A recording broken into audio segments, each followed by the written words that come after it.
बरकत के लिए आकाए नामदार मदीने के ताजदार दोनों आलम के मालिक व मुख्तार हम गरीबों के हम बसार नाइबे परवरदिगार मोहम्मदे हिजरा में आराम फरमाने वाले आकाम।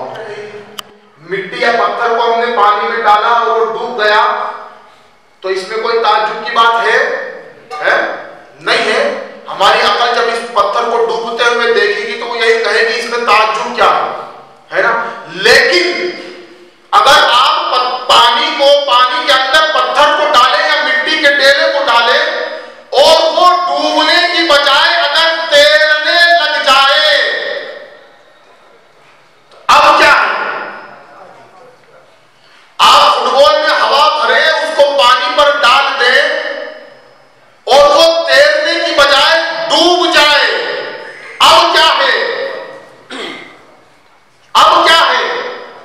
अब है ना ताज्जुब की बात कि मिट्टी के ढेले को तो डूब जाना चाहिए लेकिन वो पानी के ऊपर तैर रहा है, तो ये ताज्जुब की बात है इसलिए कि उसने अपनी ओरिजिनलिटी, असली मकाम को छोड़ दिया, अपनी फितरत के अपोजिट को व्यवहार कर रहा है।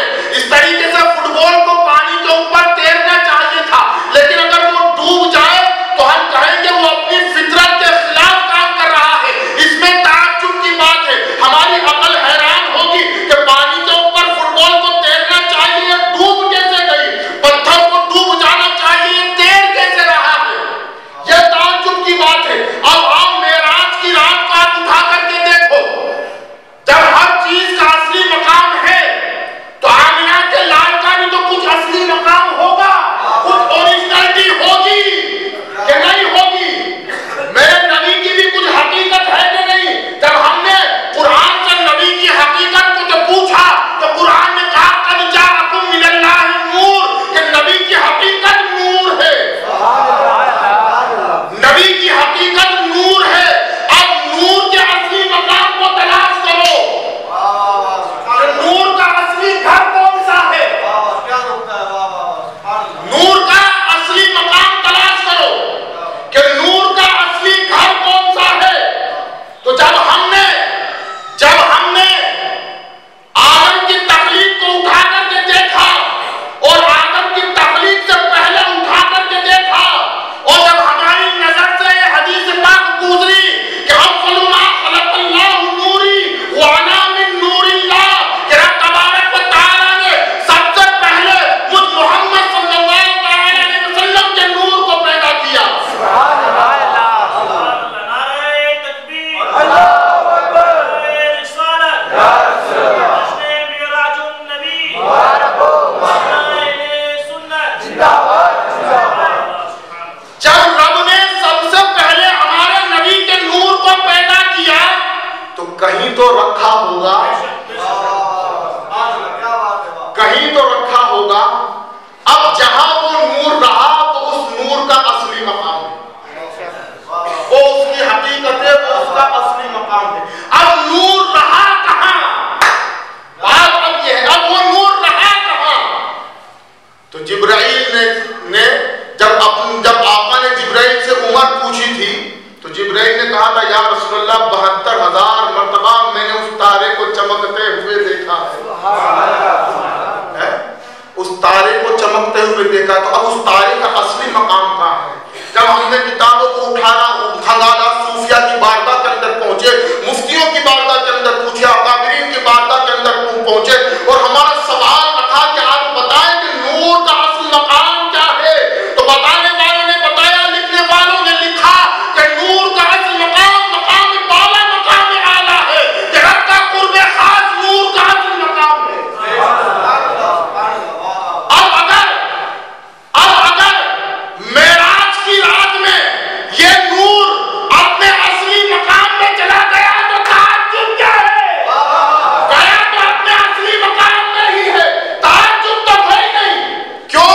क्योंकि नूर अपनी ओरिजिनलिटी की तरफ गया, जो उसका असली घर था, असली मकाम था, वहां गया। जो अपने असली मकाम में गया तो इसमें ताज्जुब की बात क्या है? अब यहाँ सूफिया एक मजीद नुक्ता बयान करते हैं कि मेराज मुस्तफा में ताज्जुब कुछ भी नहीं है, विलादत मुस्तफा के अंदर ताज्जुब है। विलादत मुस्तफा के अंदर है कि जिस तरीके से पत्थर को पानी पर डाल दे वो डूब जाए तो कोई ताज्जुब नहीं, पत्थर तैरने लगे तो ताज्जुब है। फुटबॉल को पानी पर डाल दे वो तैरने लगे तो ताज्जुब नहीं, वो डूब जाए तो ताज्जुब है, क्योंकि वो उनके असली मकाम के खिलाफ काम कर रहे हैं। अब नूर का जब असली मकाम मालूम पड़ गया कि मकाम अर्शी मकाम बाला नूर का असली मकाम है, मेराज की रात में नूर अपने असली मकाम की तरफ गया, अपने असली घर के अंदर गया, जो अपने असली घर के अंदर गया तो इसमें ताज्जुब की बात नहीं है। ताज्जुब की बात तो विलादत मुस्तफा है कि वो नूर अपना असली मकाम छोड़ करके जमीन पर आ गया। उसने अपनी हकीकत को तब्दील कर दिया, अपनी फितरत के खिलाफ काम किया कि उसने अपने असली मकाम को छोड़ा और जमीन के ऊपर मबूस हो गया। वो हर आलम की रहमतें किसी आलम में रह जाते, वो हर आलम की रहमतें किसी आलम में रह जाते। ये उनकी मेहरबानी है कि ये आलम पसंद आया। नूर ने अपना असली मकाम छोड़ा, जामे बशरियत के अंदर जमीन पर मबूस हो गए। इसलिए आशिकों ने कहा है कि मेराज मुस्तफा ताज्जुब नहीं है, विलादत मुस्तफा ताज्जुब, विलादत मुस्तफा ताज्जुब की बात है। अभी ये सिर्फ जो है ना जो एतराजात मैं उस पर बात कर रहा हूँ, अभी मेराज का वाकया के ऊपर में आया नहीं, अभी आप सुनते चले। लोग बड़े हैरान हैं। तीन बातें आप गौर करें, तीन सवाल।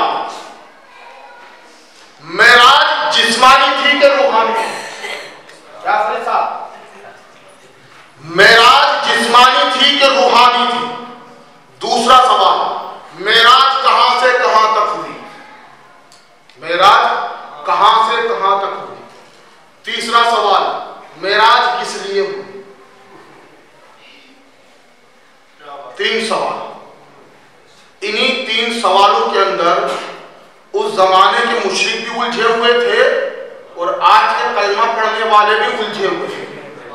हाँ, इन तीन सवालों में, लेकिन अहले मोहब्बत कभी इनमें उलझे ही नहीं।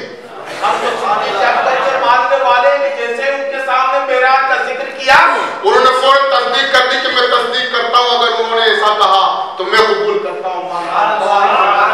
हम तो वो हैं, हम तो वो हैं। अब आइए, अब आप देखें कि मेराज जिस्मानी थी कि रूहानी थी? मेराज जिस्मानी थी कि रूहानी थी? तो उस जमाने के अंदर भी लोगों ने एतराज किया। जब मेरे आका अलैहिस्सलातु वस्सलाम मेराज से वापस आए और सुबह के शब के अंदर आपने अपने मस्जिद हराम से मस्जिद अक्सा तक का सफर बयान किया। अभी इतना ही कहा था कि अहले अरब के मक्का के मुशरिकों के अंदर गलगला मच गया, चीखो पुकार मच गई, हर तरफ से एतराजात की झड़ियां लग गई और आज भी उन्हीं के नक्शे कदम पर पहुंचाने चलते हैं। और आका अलैहिस्सलातु वस्सलाम की मेराज के ताल्लुक से लोग हज़रत आयशा की बात करते हैं। यहां से बात आपके जहन को हाजिर रखें। लोग कहते हैं कि हुजरे आयशा के अंदर मेराज हुई। दो हदीसें पेश करते हैं। क्या सैयदा आयशा सिद्दीका रज़ियल्लाहु तबारक व तआला अन्हा ने फरमाया कि मेरे नबी मेरे पहलू के अंदर ही जलवा करते और उनको मेराज हो गई,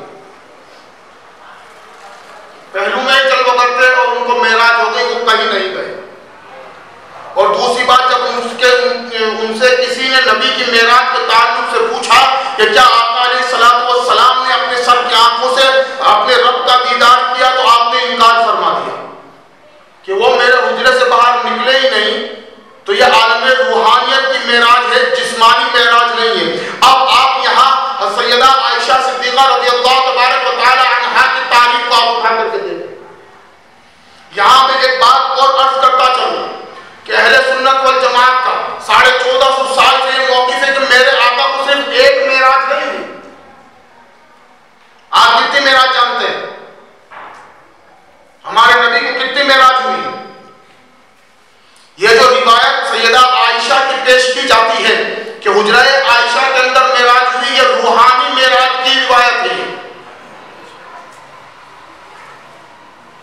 कितनी मेराज हुई? चलो आज बता देता हूं, याद रखना, याद रखने से ताल्लुक रखती है बात कि मेरे आका अलैहिस्सलातु वस्सलाम को 34 मेराज हुई। कितनी मेराज हुई? कितनी हुई? 34 मेराज हुई, जिसमें से 33 मेराजें रूहानी मेराज थी और ये जो 27वीं रजब के अंदर जो मेराज हुई ये जिस्मानी मेराज थी। अब आप सैयदा आयशा ये देखो कितने बड़े गुस्ताख हैं कि जिस नबी का कलमा पढ़ते हैं उस नबी के ऊपर एक बहुतान लगा रहे हैं कि ये नहीं सोचते कि सैयदा आयशा के हुजरे वाली रिवायात ला करके ये नबी की शान में कितनी बड़ी गुस्ताखी कर रहे हैं। मेरे आका अलैहिस्सलातु वस्सलाम के ऊपर कितना बड़ा इल्जाम ये लोग लगा रहे हैं। तारीख आयशा को आप उठा करके देखें। मैं आपको बताना चाहता हूं, मैं पूछता हूं जरा ये बताएं, सैयदा आयशा सिद्दीक़ा रज़ियल्लाहु तबारक व तआला अन्हा का निकाह हमारे नबी से कब हुआ? हमारे नबी से सैयदा आयशा का निकाह कब हुआ? उस वक्त सैयदा आयशा की उम्र कितनी थी? जिस वक्त सैयदा आयशा सिद्दीक़ा रज़ियल्लाहु तबारक व तआला अन्हा का निकाह हमारे नबी के साथ में हुआ, उस वक्त सैयदा आयशा की उम्र 6 साल थी। कितनी थी? बोले आप? 6 साल थी, है ना? कितनी थी? 6 साल थी। और निकाह कब हुआ? महीना था शव्वाल का, है ना? और साल कौन सा था? ऐलाने नबुव्वत का 10वां साल। और निकाह कहां पर हुआ? मक्का में हुआ। पहली बात, निकाह कहां हुआ? बोले मक्का में हुआ। कितने साल की उम्र में हुआ? 6 साल की उम्र में हुआ। किस महीने में हुआ? शव्वाल के महीने में हुआ। सन कौन था? सन 10 नबुव्वत, कि जब मेरे आका को ऐलान नबुव्वत किए हुए 10 साल 10वां साल चल रहा था। ठीक है? अब मेराज कौन से सन में हुई? मेराज कौन से सन में हुई? मेराज हुई सन 12 नबुव्वत के अंदर, यानी कि जब सैयदा आयशा सिद्दीक़ा रज़ियल्लाहु तआला अन्हा का निकाह मेरे आका से हुआ, उसके 2 साल के बाद में मेरे नबी को मेराज हुई। लेकिन अब जहन कैसे फौरन जाएगा ना उस एतराज की तरफ कि फिर तो उन लोगों का एतराज सही है कि जब सैयदा आयशा का निकाह हो गया था तो हुजरा आयशा के अंदर आका आराम फरमा रहे होंगे, वहीं पर मेराज हुई होगी, है? लेकिन अब आप जरा ये देखो कि हमारा एक दस्तूर है, हमारा एक दस्तूर है कि जब हम नाबालिग बच्ची का निकाह कर देते हैं, छोटी उम्र में निकाह कर देते हैं, तो विदाई कब करते हैं? विदाई कब करते हैं? बालिग होने के बाद में, है ना? विदाई कब करते हैं? बालिग होने के बाद में। तो समझ लीजिए आज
होता है क्या?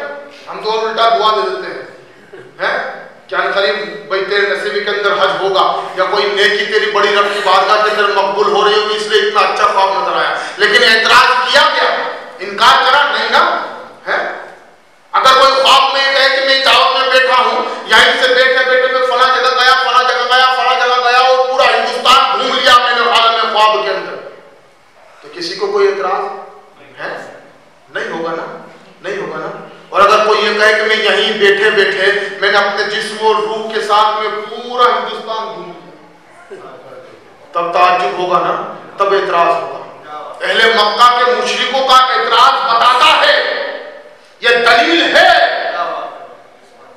मेरे आका की रूह और जिस्मानी मेराज की सबसे बड़ी दलील यही है कि उन्होंने मेरे आका की मेराज के ऊपर एतराज किया। अगर मेरे आका ये कहते कि मैंने हालत ख्वाब के अंदर मस्जिद हराम से मस्जिद अक्सा गया, तो अहले मक्का के मुशरिकों को कोई ताज्जुब नहीं होता, क्योंकि ख्वाब को इंसान हर कैसे देख सकता है ना। और फिर चलो फिर उनकी अकल मारी गई, क्योंकि बहुत सारे लोग ऐसे भी हुए इस्लाम के अंदर जो मुश्तरका हुए। मुश्तरका का मतलब समझते हैं कि जब उनसे मेराज के जो मुसलमान तो नहीं थे, यहूदी नसरानी ईसाई वगैरह, उन्होंने अरबी की तालीम को हासिल करा और इस्लाम की स्टडी करी। इस्लाम की स्टडी करने के बाद जब उन्होंने मेराज की स्टडी करी तो उन्होंने इस्लाम के अंदर नुक्स निकालने लगे, मेराज के अंदर नुक्स निकालने लगे वो लोग। तो ये मेराज के ऊपर नुक्स निकाले तो उन्होंने कहा यार हम नुक्स कहाँ निकाल रहे हैं, अहले मक्का के मुशरिक खुद ही नुक्स निकालने में लगे। तो हमारे वालों से भी कई एक जो नाम निहाद थे है ना, जो नाम नियाद थे, जो रियाल और डॉलरों में बिके हुए थे, उन्होंने भी ये कहते कि हाँ ये मेराज तो रूहानी मेराज थी। लेकिन जब आशिकों के पल्ले पड़े तो आशिकों ने तो अलग ऐलान कहा कि ये मेराज रूहानी मेराज नहीं बल्कि जिस्मानी मेराज थी। अगर तुम्हें दलील नहीं मिलती तो आओ, दलील हम देते हैं, हमारे पास आओ, हम बताते हैं। सबसे पहले दलील तो यही है कि अहले मक्का के मुशरिकों ने इस मेराज का इनकार किया और इनकार करने के बाद में मेरे आका अलैहिस्सलाम से तरह-तरह के सवाल किए। उनके सवाल ये बताते हैं कि मेरे आका की मेराज रूहानी नहीं बल्कि जिस्मानी मेराज थी। उन्होंने सवाल किए, सवाल भी कैसे अजीबोगरीब थे हैं? सवाल भी कैसे अजीबोगरीब थे कि जब आका अलैहिस्सलाम ने फरमाया बैतुल मक़दस गया तो अबू जहल खड़ा हो गया, कहने लगा जरा ये, क्योंकि अहले मक्का सब जानते थे कि कभी भी मोहम्मद अरबी ने मुल्क शाम का सफर नहीं किया है, कभी भी ये बैतुल मक़दस की तरफ नहीं गए, इन्होंने अपने सर की आंखों से कभी बैतुल मुक़द्दस देखा नहीं है, कभी उस शहर का सफर भी नहीं किया। अहले मक्का जानते थे इस बात को, तो उन्होंने सवाल कर दिया कि जरा ये बताएं अगर आप बैतुल मक़दस गए हैं तो बैतुल मक़दस की सीढ़ियां कितनी है, उसकी खिड़कियां कितनी हैं, उसके दरवाजे कितने हैं, उसके तंबूरे कितने हैं, उसके गुंबद कितना। मेरे आका ने ये नहीं कहा कि मैं नहीं जानता, अब हदीस पाक उठाओ, अब हदीस पाक उठाओ कि मेरे आका फरमाते कि जब उन्होंने ये सवाल किया तो रब, दो कौल है इसके अंदर कि रब तबारक व तआला ने बैतुल मुक़द्दस को उठा करके आमना की लाल की नजरों के सामने रख दिया कि मेरे आका फरमाते कि जैसे जैसे वो सवाल करते जाते, खिड़कियों के बारे में पूछते, मैं बैतुल मक़दस की खिड़कियां देखता जवाब दे देता, सीढ़ियों के बारे में पूछते मैं कितना जवाब दे देता। दूसरी रिवायत यूं है कि जब उन्होंने ये सवाल किया कि बैतुल मक़दस के अंदर कितनी खिड़कियां हैं, कितनी सीढ़ियां हैं, कितने दरवाजे हैं, कितने तंबूरे हैं, कितनी मेहराबें हैं, तो मेरे आका फरमाते हैं कि रब तबारक व तआला ने मस्जिद हराम से लेकर के मक्का से लेकर के मुल्क शाम के दरमियान के अंदर जितने हिजाबात थे, जितने पर्दे थे, तमाम के तमाम मेरी आंखों से उठा दिए। नाराए तकबीर, नाराए रिसालत, नाराए रिसालत, जश्न मेराजुन नबी और अहले सुन्नत जिंदाबाद।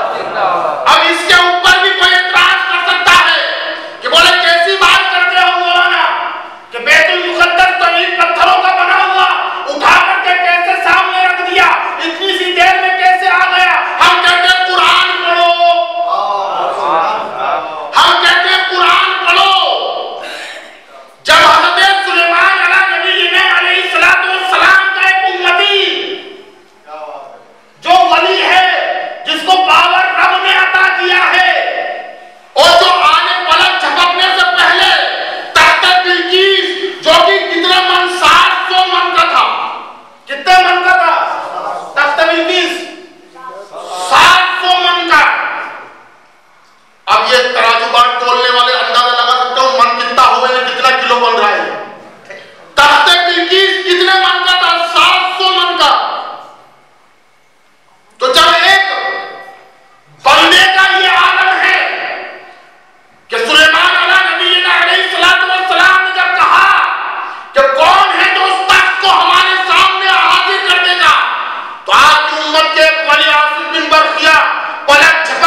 पावर का ये आलम है। तो जरा ये बताओ, जिस वली को जिस रब ने ये पावर दिया है, तो क्या उस रब के अंदर ये पावर नहीं कि बैतुल मुक़द्दस को उठा करके अपने नबी के रूबरू पेश कर दे? अब दूसरा सवाल दादा उन्होंने, जब ये भी बात नहीं बनी कि ये भी बता दिया सब कुछ, तो दूसरा सवाल दिखा कि जरा ये बताओ कि हमारे कुछ काफिले आने वाले थे, हमारे काफिलों का हाल बता। तो उस वक्त 3 काफिले जो है मक्का के तिजारत के सफर पे गए हुए 3 काफिले आने वाले थे। मेरे आका अलैहिस्सलाम की बारगाह के अंदर उन्होंने कहा कि हमारे कुछ काफिले जो है सफर पे गए हुए हैं, वो कब तक यहाँ पहुंचेंगे, कब आएंगे, अभी किस हाल में है? सर मेरे सरकार ने ये नहीं फरमाया कि मैं नहीं जानता, बल्कि मेरे सरकार ने फरमाया हाँ तुम्हारा पहला काफिला फलाने मकाम पर है। और यहां तक मेरे आका ने फरमाया कि उनका एक ऊंट मेरी बुराक की आवाज सुन करके भटक गया था, बहक गया था और उनके काफिले से भाग गया था। तो मैंने उन काफिले वालों को उनके ऊंट का पता बताया। और फिर यहां तक मेरे सरकार फरमाते कि उनके पास एक पानी का बर्तन था जो ढका हुआ था, मैंने उनके बर्तन से पानी पिया और उनसे बातचीत करी। तो आका फरमाते हैं कि वो लोग ये कह रहे थे कि मेरी आवाज को पहचान गए थे और कह रहे थे कि ये आवाज तो मोहम्मद अरबी की मालूम पड़ती है। जब ये भी मालूम कर दिया कि भाई साहब बोले दूसरे काफिले का हाल क्या है, कि दूसरे काफिले का हाल मैंने ये देखा तो उस काफिले वालों के साथ ऊंट है जो आगे आगे चल रहे हैं और उस ऊंट के ऊपर सफेद बोरियां लदी हुई है, सफेद बोरियां लदी हुई। मेरे आका ने तीसरे ऊंट का हाल बयान किया कि तीसरे काफिले का जो है एक ऊंट जो आगे आगे चल रहा वो धारीदार ऊंट है और उसकी पुष्ट के ऊपर काले और सफेद बोरियां लदी हुई। तो जब ये भी बात नहीं बनी तो फिर एक सवाल डाल दिया, जरा ये बताओ कि हमारे काफिले यहां कब तक पहुंचे? अब यार ये भी कोई बात है?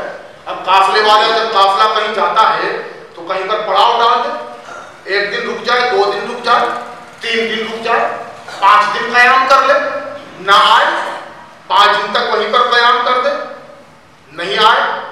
लेकिन मेरे सरकार ने फरमाया कि 2 दिन बाद सूरज डूबने से पहले पहले, सूरज डूबने के वक्त तुम्हारे काफिले यहां पर मौजूद होंगे, तुम्हारे काफिले यहां पर मौजूद होंगे। खलबली मच गई, 2 दिन का इंतजार करने लगे। जैसे ही तीसरा दिन आया, जो वक्त मेरे आका अलैहिस्सलाम ने बयान किया था, तो सुबह से ही अहले मक्का के मुशरिक पहाड़ की चोटियों पे जाकर के बैठ गए और वो काफिले को नहीं देखते थे, वो सूरज को देखते थे कि सूरज कब डूबे और उनकी बात झूठी हो जाए। काफिलों को नहीं देखते थे, सूरज को देखते थे। और इधर अहले ईमान वाले भी एक टीले के ऊपर चढ़ गए, उनको अंदेशा ये था कि वो काफिले को देखते थे, सूरज को नहीं देखते थे, क्योंकि सूरज तो मेरे नबी के इख्तियार में कि जो जबान से फरमा दिया वो तो हो करके रहेगा। इसलिए तो बरेली के ताजदार ने कहा कि वो जबान जिसको सब कुल की कुंजी कहे, उसकी नाफिज हुकूमत पे लाखों सलाम। जब मेरे नबी ने फरमा दिया था तो अहले ईमान इसलिए चढ़े थे कि वो देखते थे काफिला आया कि नहीं आया, काफिला टाइम पर पहुंच जाएगा। उनको ये डर था कि ये अहले मक्का सूरज अगर डूब गया तो हमारे मेरे नबी की शान के अंदर गुस्ताखियां करेंगे, इनको बड़ा बुरा कहेंगे, इनको ऐसाएं पहुंचाएंगे, इनको तकलीफें पहुंचाएंगे। तो जैसे ही सूरज डूबने के करीब आया तो हर तरफ खलबली मच गई, पूरे मक्का के मुशरिक पहाड़ की चोटियों के ऊपर इकट्ठा हो गए। जब पहाड़ की चोटियों के ऊपर जब इकट्ठा हो गए और इधर सूरज डूबा, उधर मुशरिकीन कहने लगे लो भाई सूरज डूब गया, काफिला तो कोई भी आया नहीं। अभी जबान से इतना कहना था मुशरिकीन का कि उधर से सहाबी खड़े हुए कहा अरे इधर सूरज डूब गया और जो देखो उधर तुम्हारे काफिले चले आ रहे हैं,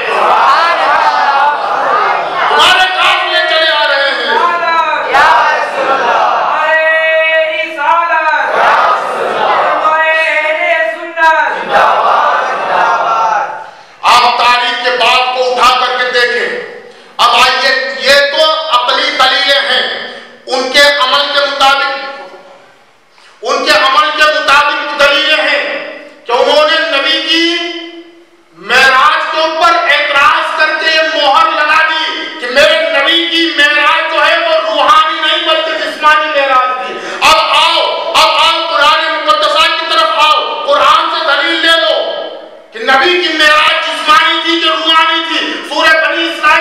पहली आयत सुब्हानल्लज़ी असरा बिअब्दिही, नाराए तकबीर, अल्लाहु अकबर, नाराए रिसालत, या रसूलल्लाह, जश्न-ए मेराज मुस्तफा, मुबारक हो, जश्न-ए मेराज मुस्तफा, मुबारक हो, नाराए रिसालत, या रसूलल्लाह। कि रब तबारक व तआला कुरान मुक़द्दसा के अंदर इरशाद फरमा रहा है सुब्हानल्लज़ी असरा बिअब्दिही। मेरा रब जानता था कि एतराज करने वाले एतराज करेंगे। जब मेरे नबी ने मेराज की सुबह आकर के ये ऐलान किया और लोगों ने जब एतराज किया तो रब ने इस आयत का नुज़ूल फरमाया और अरब के दस्तूर के मुताबिक हुक्म नाज़िल फरमाया इसके अंदर। अरब के यहाँ पर अहले अरब के मुशरिकों में जो रिवाज था कि वो अब्द किसको कहते थे, वो अब्द उसको मानते थे कि जो जिस्म और रूह दोनों रखता हो वो उसको अब्द मानते थे। यानी कि जिंदा इंसान को अब्द मानते थे, यानी कि बंदा मानते थे, अब्द। यानी कि अगर रूह नहीं तो उनके नजदीक कोई अब्द नहीं, और अगर जिस्म नहीं तो उनके नजदीक कोई अब्द नहीं। जिस्म और रूह दोनों होंगे तो अब्द होगा, यानी कि बंदा होगा। और रब तबारक व तआला ने आयत मुबारका में फरमाया सुब्हानल्लज़ी असरा बिअब्दिही, बिअब्दिही कहकर के रब तबारक व तआला ने ऐलान कर दिया कि पाक है वो ज़ात जो ले गया अपने बंदे को। रब ने बंदा कहकर के ये ऐलान कर दिया कि बंदा कब बनता है कि जब जिस्म और रूह दोनों साथ में हो तब बंदा बनता है। अगर खाली रूह है तो वह बंदा नहीं है, और अगर खाली जिस्म है तो वह बंदा नहीं है, और जब तक दोनों नहीं मिलेंगे तब तक वह बंदा नहीं बन सकता। तो रब ने बिअब्दिही कहकर के ऐलान कर दिया कि जो गया है वो रूह और जिस्म के साथ में गया। सुभान अल्लाह। जो गया है वो रूह और जिस्म के साथ में गया है, ये ऐलान कर दिया। अब आप यहां देखिए आप कि एक होता है मेहमान, अलग अलग तरीके के होते, 3 तरीके के मेहमान होते हैं, है ना? आप याद रखें। एक तो वो होता है कि कोई आपको पैसा देकर के हज पर पहुंचा दे, आपके साथ ना जाए, या आपके यहाँ कोई मेहमान आया है ना, तो आपने उसको फोन पे कह दिया यार बस स्टैंड से अटैची उठा के खुद ही चला आना मेरे घर पे, है ना? अगर कोई आपका कोई बड़ा कोई मिलने वाला आ गया तो आप अपने बेटे को बोलोगे जाओ लेकर के आओ साथ में। ये दूसरी कैटेगरी। पहली कैटेगरी क्या है कि कोई आया, अरे आप तू आ जाना यार, ऑटो रिक्शा करके सामान लेके तू आ जा। ये पहली कैटेगरी का मेहमान है ना।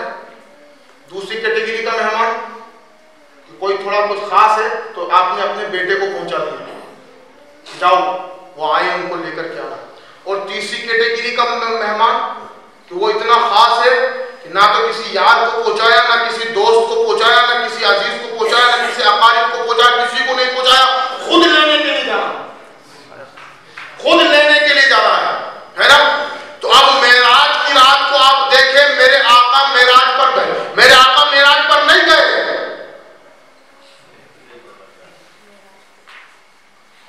मेरे आका मेराज पर नहीं गए। ताज्जुब लग रहा?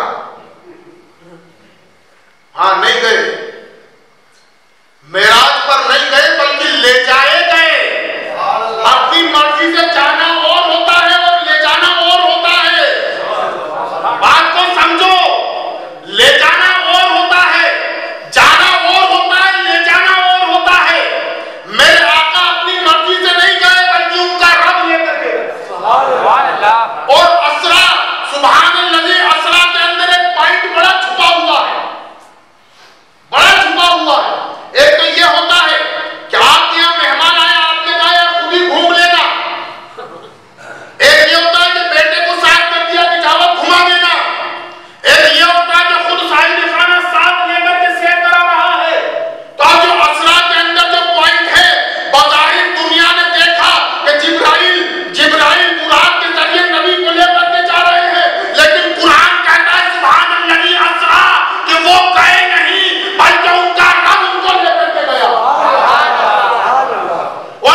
मुक़द्दसा से साबित है। जो इसका इनकार करे वो काफिर है। ये मेरा मसला नहीं है, क्योंकि लोग तो मुझे कहने लग गए ये तो मसले बहुत बता देते हैं, यार गड़बड़ झाला होता है, मसले बताते हैं। हाँ, लेकिन मैं क्या करूं, मजबूर हूं, मेरा काम ही यही है। मेराज मस्जिद हराम से मस्जिद अक्सा, ये कुरान मुक़द्दसा से साबित है। अगर कोई इसका इनकार करे तो वो काफिर है। हाँ, इसका इनकार करने वाला मस्जिद हराम से मस्जिद अक्सा तक के अगर कोई मेराज का इनकार करता है तो वो काफिर है। और उसके बाद वहां से लेकर के लामका के आगे तक हदीसे मुतवातिरा से साबित है। हदीसे मुतवातिरा, हदीसे सहिया से साबित है। और अगर कोई इसका इनकार करे तो लिखने वालों ने लिखा कि वो बिदअती है, वो गुमराह है, वो बददीन है, वो फासिक है। और फिर आगे लिखा कि मस्जिद अक्सा से लेकर के लामका की मंजिलें जहां मेरे आका ने रब का दीदार अपनी आंखों से करा, ये भी कुरान मुक़द्दसा की सूरत वन नज्म से साबित है। ये भी कुरान मुक़द्दसा की सूरत वन नज्म से साबित है कि मेरे आका सिदरा की बुलंदियों से आगे गए, लामका की मंजिलों के अंदर गए और रब के इतना करीब हुए, क़ाब क़ौसैन औ अदना, कितना करीब हुए। कौसैन फिर कमान को कहा जाता है ना, और अरबी में कौसैन ये दो भवों को भी कहा जाता है, इनके दरमियान की जगह है। इमाम जाफर सादिक रज़ियल्लाहु ताला अन्हु इरशाद फरमाते हैं कि मेरे आका अलैहिस्सलातु वस्सलाम ने अपने रब को इतने करीब से देखा कि जितना फासला इन दो भवों के दरमियान में होता, इतने करीब से अपने रब को देखा। करीब और दूर का तो मसला ही खत्म हो गया है ना। तो अब मेराज कहां से कहां तक हुई? मस्जिद हराम से मस्जिद अक्सा।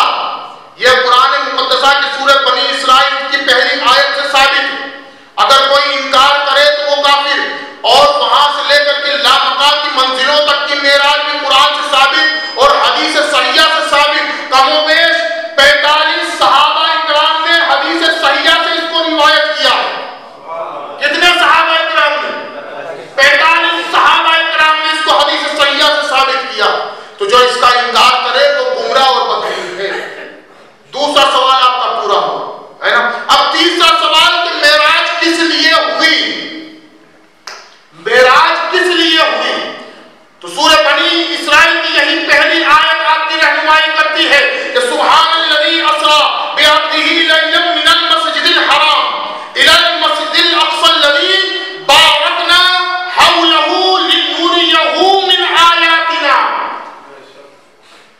कि पाक है वो ज़ात जो ले गया अपने बंदे को रातों रात मस्जिद हराम से मस्जिद अक़सा, है ना। वो मस्जिद अक़सा जिसके इर्द गिर्द रब तबारक व तआला ने बरकतें रखी है ना, बरकतें रखी है। वो बारकना हौलहू से मुराद बरकतें, मस्जिद अक़सा के इर्द गिर्द बरकतें रखी। अब बरकतें है क्या? बरकतें क्या है ये भी समझ लो। बरकतें क्या है? क्या है बरकतें? मस्जिद अक़सा के इर्द गिर्द जिसको रब कुरान में बयान कर रहा है, बरकतें रखी गई। बरकतें क्या है जानते हैं? आज लोग कहते हैं कि मज़ारों पे मत जाओ, ये शिर्क है।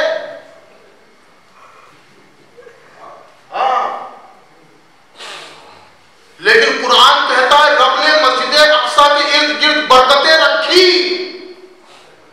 तो वो बरकतें क्या है? वो बरकतें अंबिया इकराम के मज़ारात हैं जो मस्जिद अक़सा के इर्द गिर्द है।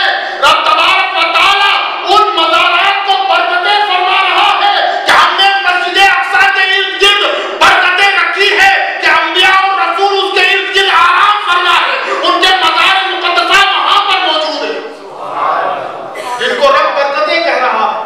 पता ये चला कि वहां मज़ारों पर हाजिर होने से रब तबारक व तआला की बरकतें हासिल होती है। रब तबारक व तआला की बरकतें हासिल होती है और दुआएं कबूल होने का जरिया बनती है ना। ये तो एक बात हुई। अब मेराज हुई किस लिए? लिनुरियहू मिन आयातिना। रब फरमाता है कि बड़ी बड़ी निशानियां दिखाने के लिए मेराज हुई। रब तबारक व तआला ने नबी को सैर कराई। अब उस सैर कराने में क्या क्या दिखा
ऊपर अपना हाथ रखा।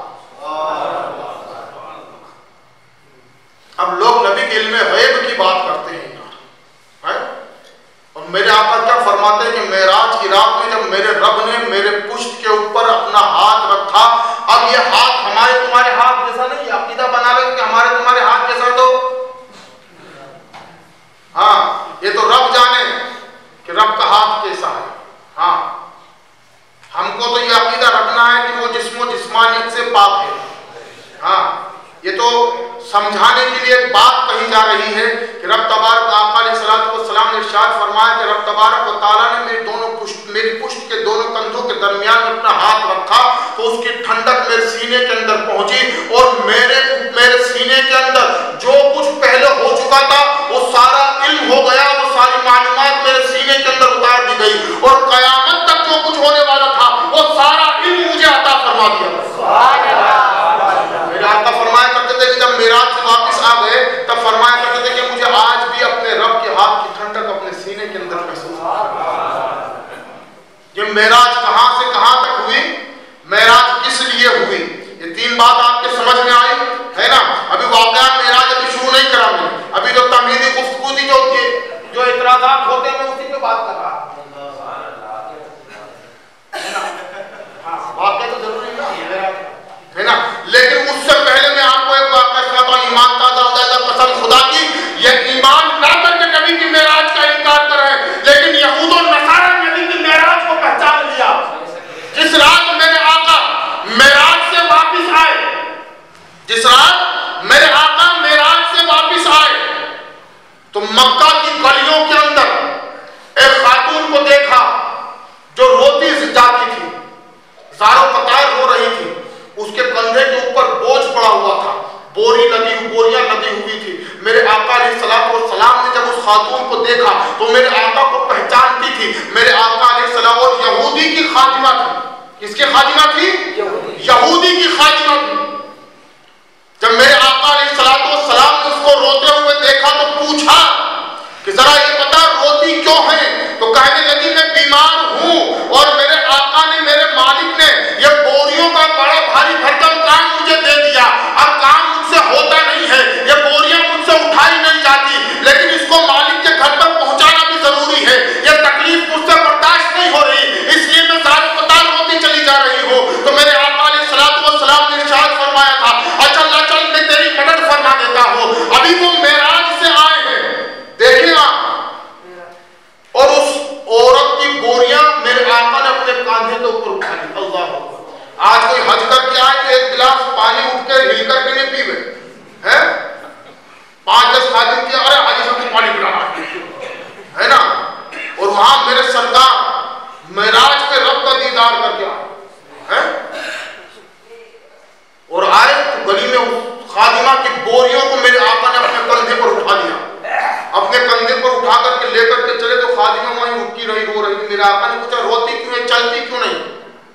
तो उस खादिमा ने कहा था कि मेरे अंदर चलने की भी ताकत नहीं है, मेरे अंदर चलने की भी ताकत नहीं है।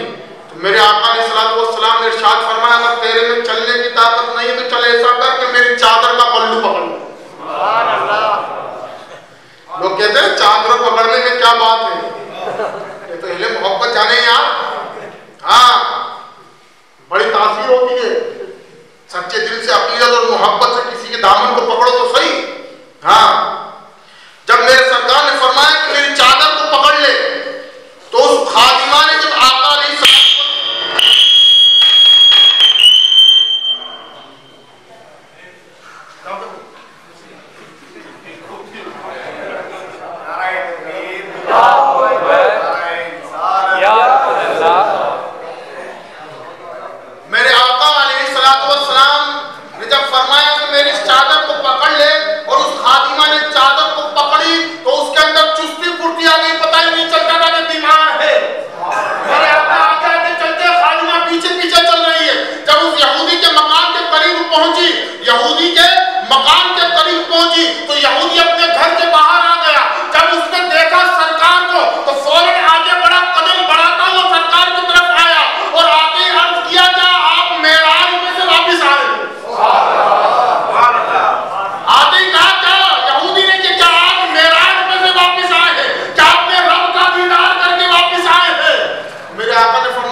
मक्का की सरजमी के ऊपर मोहम्मद नामी एक इंसान होगा कि जो मेराज पे से आएगा और मेराज की सुबह के अंदर उसको एक बीमार खादिमा मिलेगी, उसके सामान को अपने कांधे पर उठा करके उसकी मदद करता हुआ नजर आएगा। तो मैंने वो सारी सिफात आपके अंदर देखी कि या रसूल अल्लाह, मैं तस्दीक करता हूँ आपकी मेराज की, कि मैंने अपनी किताबों में आपकी मेराज का तज़किरा पढ़ा है।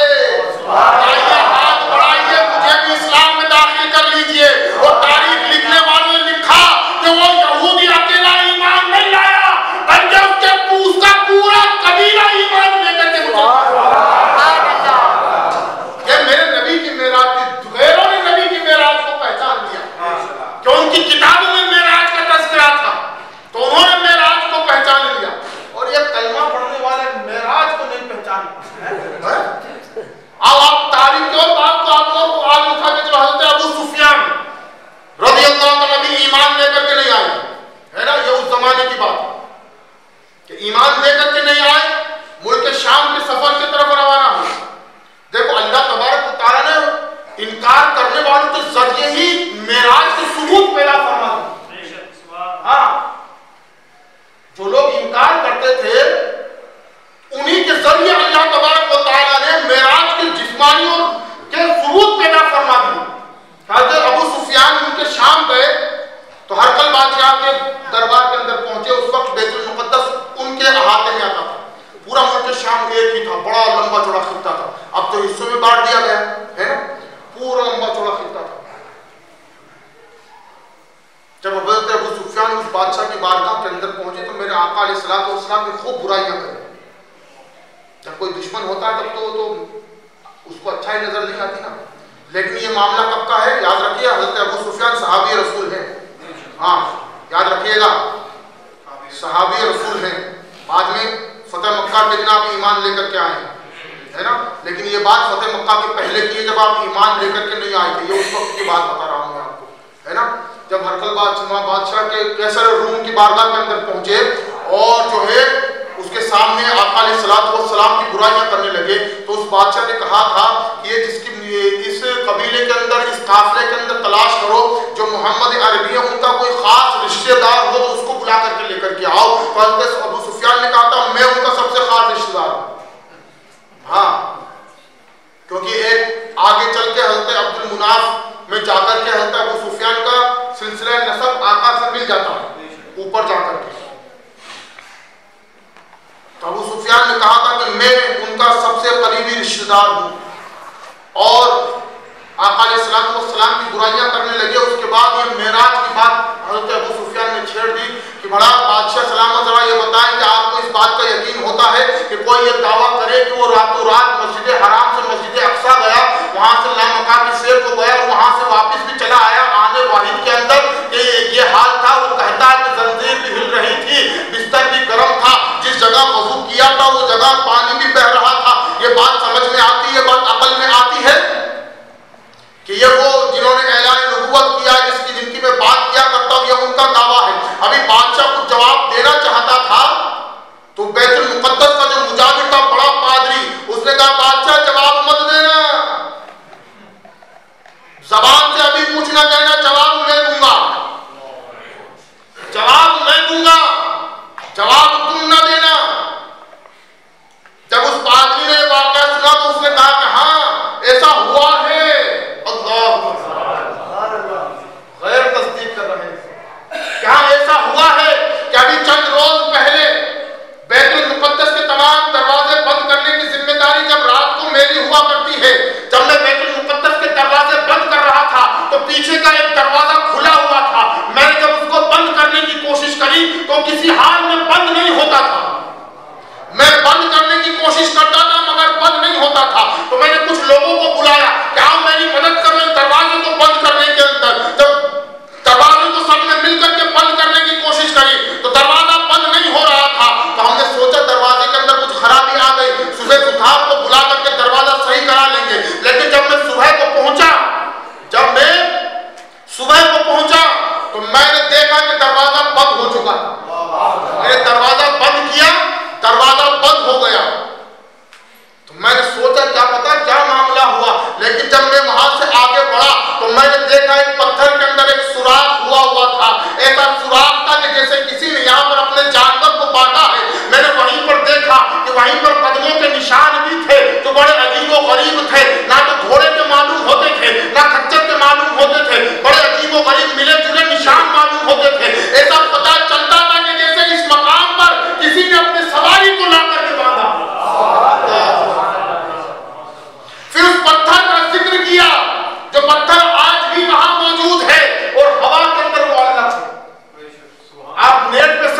आपको मिल जाएगा।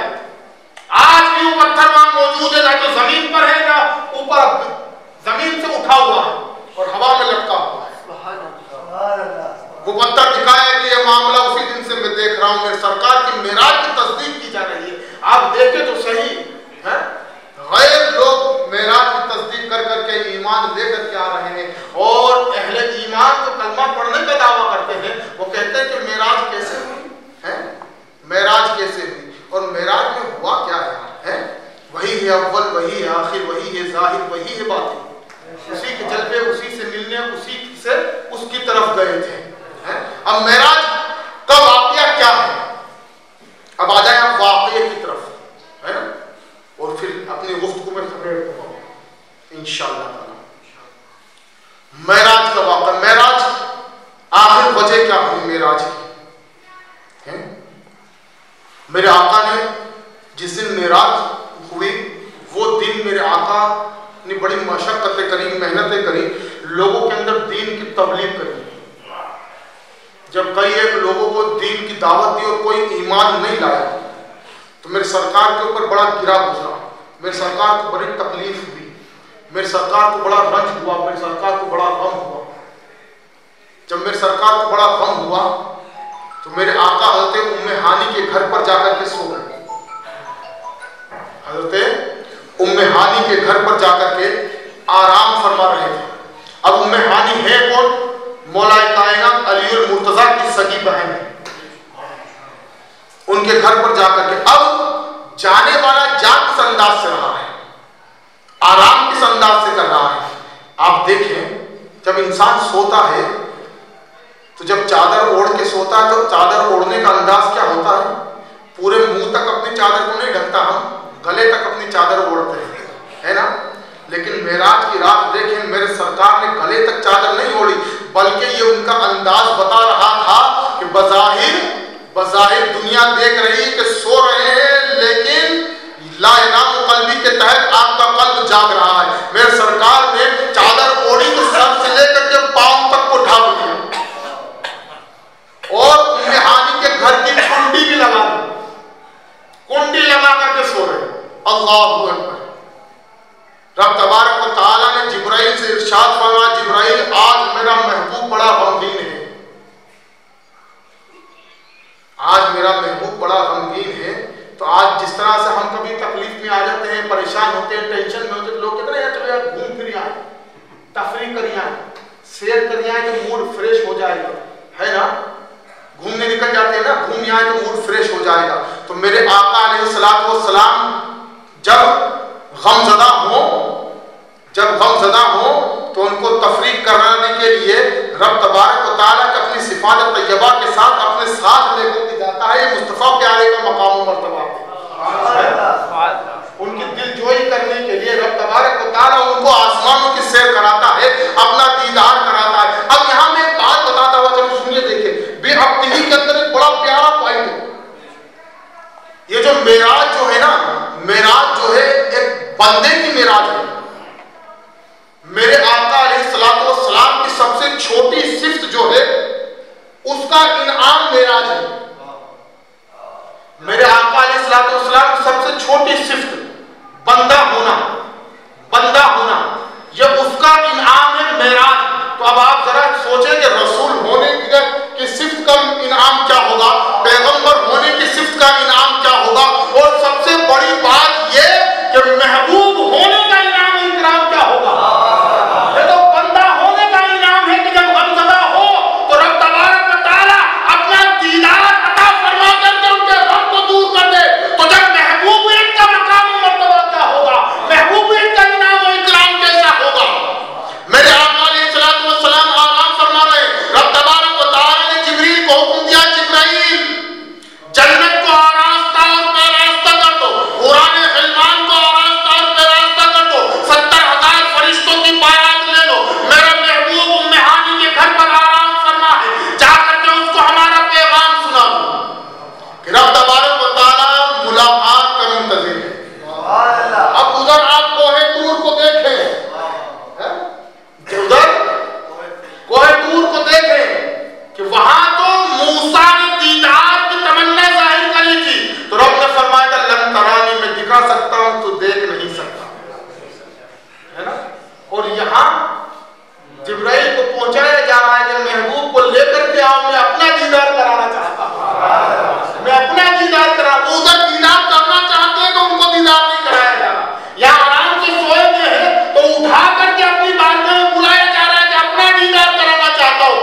इब्राहिम खलीलुल्लाह और एक है मूसा कलीमुल्लाह।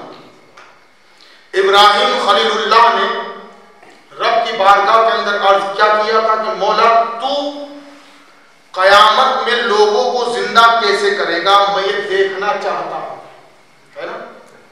कुरान के अंदर वाकया मौजूद है। तो रब ने फरमाया था कि 4 परिंदे इकट्ठा करो, उनकी गर्दनें अलग अलग पहाड़ पर रख दो, उनके जिस्मों का कीमा बना करके आपस में अच्छे से मिला दो और उनको भी अलग अलग जगह पर बिखेर दो, है ना, और उनकी गर्दनें अपने पास रख लो। फिर उसके बाद उनको हुक्म दो तो वो अपने जिस्मों के साथ, अपनी गर्दनों के साथ आकर के जुड़ जाएंगे। ये वाकया है। तो इस सिफाते इलाहिया का दीदार इब्राहिम अलैहिस्सलाम ने किया, लेकिन मूसा को इनकार कर दिया गया। क्यों कर दिया गया? अब मूसा की तमन्ना आप देखें कि हज़रत मूसा अलैहिस्सलाम ने 40 दिन रोजे रखे, 40 रात जाग करके इबादत करी, और जब कोहे तूर पर पहुंचे रब से हम कलामी का शर्फ हासिल किया। जब कोहे तूर पर पहुंचे तो हुक्म हुआ कि जोड़ा उतार करके आओ पांव से। जोड़ा उतारने का हुक्म दिया गया, अपने नाले उतारने का हुक्म दिया गया। मूसा कोहे तूर पर पहुंचे, रब से हम कलामी का शर्फ हासिल हुआ। जब रब की आवाज को सुना तो मूसा के दिल के अंदर एक ख्याल पैदा हो कि जिसकी आवाज इतनी हसीन है वो खुद कितना हसीन होगा। तो आपने तमन्ना जाहिर करी कि मौला मुझे अपना दीदार करा। और कितनी बार ये तमन्ना जाहिर करी, कितनी बार ये तमन्ना जाहिर करी, बार बार कहते मौला अपना दीदार करा। जवाब बता लगता नहीं कर सकता, मैं दिखा सकता हूं, तू नहीं देख सकता, है ना। कितनी बार? 9 मरतबा। 9 मरतबा ये सवाल रब की बारगाह के अंदर पेश किया मूसा अलैहिस्सलाम।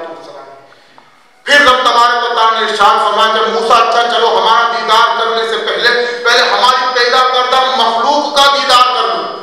अगर तुमने उनका दीदार कर लिया तो तुम हमारा दीदार कर सकोगे। तो रब तबारक व तआला ने अपने मलाइका मुकर्रबीन को मूसा अलैहिस्सलाम के सामने से गुजरने का हुक्म दिया। तो मूसा मलाइका मुकर्रबीन को देखते जाते थे। तो रब की बारगाह के अंदर अर्ज़ गुज़ार में मौला मैं तौबा करता हूं, जब मेरी आंखों के अंदर तेरे इन मलाइका मुकर्रबीन तेरी मखलूकात को देखने की ताकत नहीं है तो मौला मैं तेरा दीदार कैसे कर सकता हूं। लेकिन अब यहां फर्क समझिए कि इब्राहिम की तमन्ना पूरी कर दी गई, मूसा को इनकार कर दिया गया। वजह क्या थी? क्योंकि इब्राहिम अलैहिस्सलाम ने रब की सिफात के दीदार की तमन्ना जाहिर करी थी। रब की जो सिफात है, जैसे समीउल बसीर, रहीम, करीम, ये जो सिफातें हैं, उन सिफातों में से एक सिफात के दीदार की तमन्ना जाहिर करी थी। तो रब तबारक व तआला ने उस सिफात का दीदार कराया था और मूसा ने उनको इनकार कर दिया गया। अब इनकार क्यों किया गया? वजह क्या है? हमारे रसूल को अपना दीदार क्यों कराया गया और मूसा को क्यों इनकार किया गया? वजह क्या है? वजह यह है कि आदम से लेकर ईसा तक जितने पैगंबर, जितने रसूल, जितने नबी दुनिया में तशरीफ लेकर के आए वो रब की सिफात के मज़हर है। और आमना का लाल रब का मज़हर है। हमारे आका रब के मज़हर है और जितने नबी रसूल दुनिया में तशरीफ लाए वो रब की सिफातों के मज़हर है। जो सिफातों के मज़हर हुआ करते हैं उनको असल नहीं दिखाई जाती, जो असल होता है उसी को असल दिखाई जाती है। तो हमने नबी के तंगों को चूमा तो मेरे आका अलैहिस्सलाम ने अपनी आंखों को खोल दिया, अपनी आंखों को खोला और जिब्राइल को देखा। जिब्राइल ने रब का पैगाम सुनाया, या रसूलल्लाह, रब तबारक व तआला दीदार का मुंतज़िर है, दीदार के लिए आपको याद किया गया है। आका आपकी सवारी के लिए बुराक हाजिर है। मेरे आका अलैहिस्सलाम को जिब्रील अमीन साथ में लिया, बुराक पर सवार हुए और हरम के अंदर पहुंचे। अब आप यहाँ देखें कि मेरे आका अलैहिस्सलाम का सूरह अलम नशरा की तफसीर के अंदर अब्दुल हक मुहद्दिस दहलवी ने फरमाया कि मेरे आका अलैहिस्सलाम का 4 मरतबा सीना चालू किया गया। कितनी मरतबा? 4 मरतबा मेरे आका अलैहिस्सलाम का सीना मुबारक चालू किया गया। पहली मरतबा कब? दाई हलीमा के घर पर जब आप बचपने के आलम में थे, है ना। दूसरी मर्तबा जब आपकी उम्र 10 साल की थी। तीसरी मर्तबा गारे हिरा में जब आपके ऊपर पहली वही का नुज़ूल हुआ था, उस वक्त में आपका सीना मुबारक शक किया गया। और चौथी मर्तबा मेराज की रात में आपका सीना मुबारक शक किया गया, है ना। जब जिब्राइल अमीन ने बुराक हाजिर किया, मेरे आका बुराक पर सवार हुए। अब बुराक की रफ्तार का आलम क्या था, लिखने वालों ने लिखा कि जहां तक नजर जाती थी वहां पर पहला कदम पड़ता था बुराक का पहला कदम वहां पर पड़ता था। और मेरे आका अलैहिस्सलातु वस्सलाम जब मदीना की वादियों से गुजरे, उस वक्त दुनिया उसको यसरब के नाम से याद किया करती थी, है ना। तो जिब्रील अमीन ने अर्ज किया कि या रसूलल्लाह, इस मकाम पर 2 रकात अदा कीजिए। जब मेरे आका अलैहिस्सलातु वस्सलाम ने पूछा था, लोग कहते हैं कि तुम तो कहते हो कि नबी को इल्म गैब, फिर नबी पूछ क्यों रहे हैं? ये भी तो दिक्कत है। हाँ, ये भी तो दिक्कत है। पूछ क्यों? मैं इसका जवाब देता हूं अभी आगे, है ना। जब मेरे आका अलैहिस्सलातु वस्सलाम ने वहां पर 2 रकात नमाज अदा करी और फिर वहां से जब आगे रवाना हुए, मेरे आका फरमाते हैं कि मेरा गुजर मूसा अला नबीना अलैहिस्सलातु वस्सलाम के मज़ार मुक़द्दसा के ऊपर से हुआ। अब जो लोग कहते हैं कि नबी मरकर के मिट्टी में मिल गए, अब मैं कहता हूं यार तुम मुल्ला जी भी बन गए, है ना। 40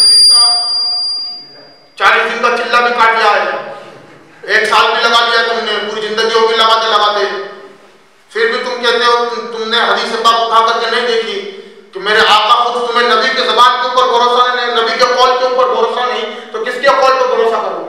मेरे आका तुम कहते हो नबी मर करके मिट्टी में हो गए, और मेरे आका मेराज हदीस मेराज के अंदर बयान फरमा रहे हैं कि जब मैं मूसा की कब्र के ऊपर से गुजरा तो मैंने मूसा को देखा कि वो अपने मज़ार मुक़द्दस के अंदर नमाज पढ़ रहे हैं। अब यहां एक बात मैं बताऊं, पूछूं, नमाज किसके लिए है? जिंदा के लिए कि मुर्दा के लिए? जिसका जिस्म और रूह साथ में होगी, मैंने पहले पॉइंट बताया, जिसका जिस्म और रूह साथ होगी वो बंदा होगा, उसी बंदे के लिए नमाज है, इबादत है ना। तो मेरे आका ने मेराज की रात में बताया कि मूसा अपनी मज़ार में नमाज पढ़ रहे थे। तो जो मूसा मेरे नबी से हजारों साल पहले पैदा होकर के नबूवत फरमा करके तबलीग रिसालत करके इस दुनिया से रुखसत हो गए, वो हजारों साल के बाद भी अपने मज़ार में मुक़द्दस है। तो जिसके सदक़े के अंदर मूसा को नबूवत मिली है, क्या वो आमना का लाल अपने मज़ार में जिंदा नहीं है? मेरे इमाम ने कहा या रसूलल्लाह तू जिंदा है वल्लाह, तू जिंदा है वल्लाह, मेरे चश्मे आलम से छिप जाने वाले। ये हमारी आंखों की खता है, हमारी बीनाई की खता है कि उनकी जिंदगानी हमें नजर नहीं आती, वरना तो मेरा नबी तो कल भी जिंदा था, आज भी जिंदा है। हाँ, याद रखिएगा। और जब मेरे आका अलैहिस्सलातु वस्सलाम मस्जिद अक्सा के अंदर पहुंचे तो वहां पर कतार दर कतार तमाम अंबिया इकराम मौजूद हैं। 1,24,000 का मोबेश अंबिया इकराम का मजमा लगा हुआ है, सफ़े के सफ़े लगी हुई है।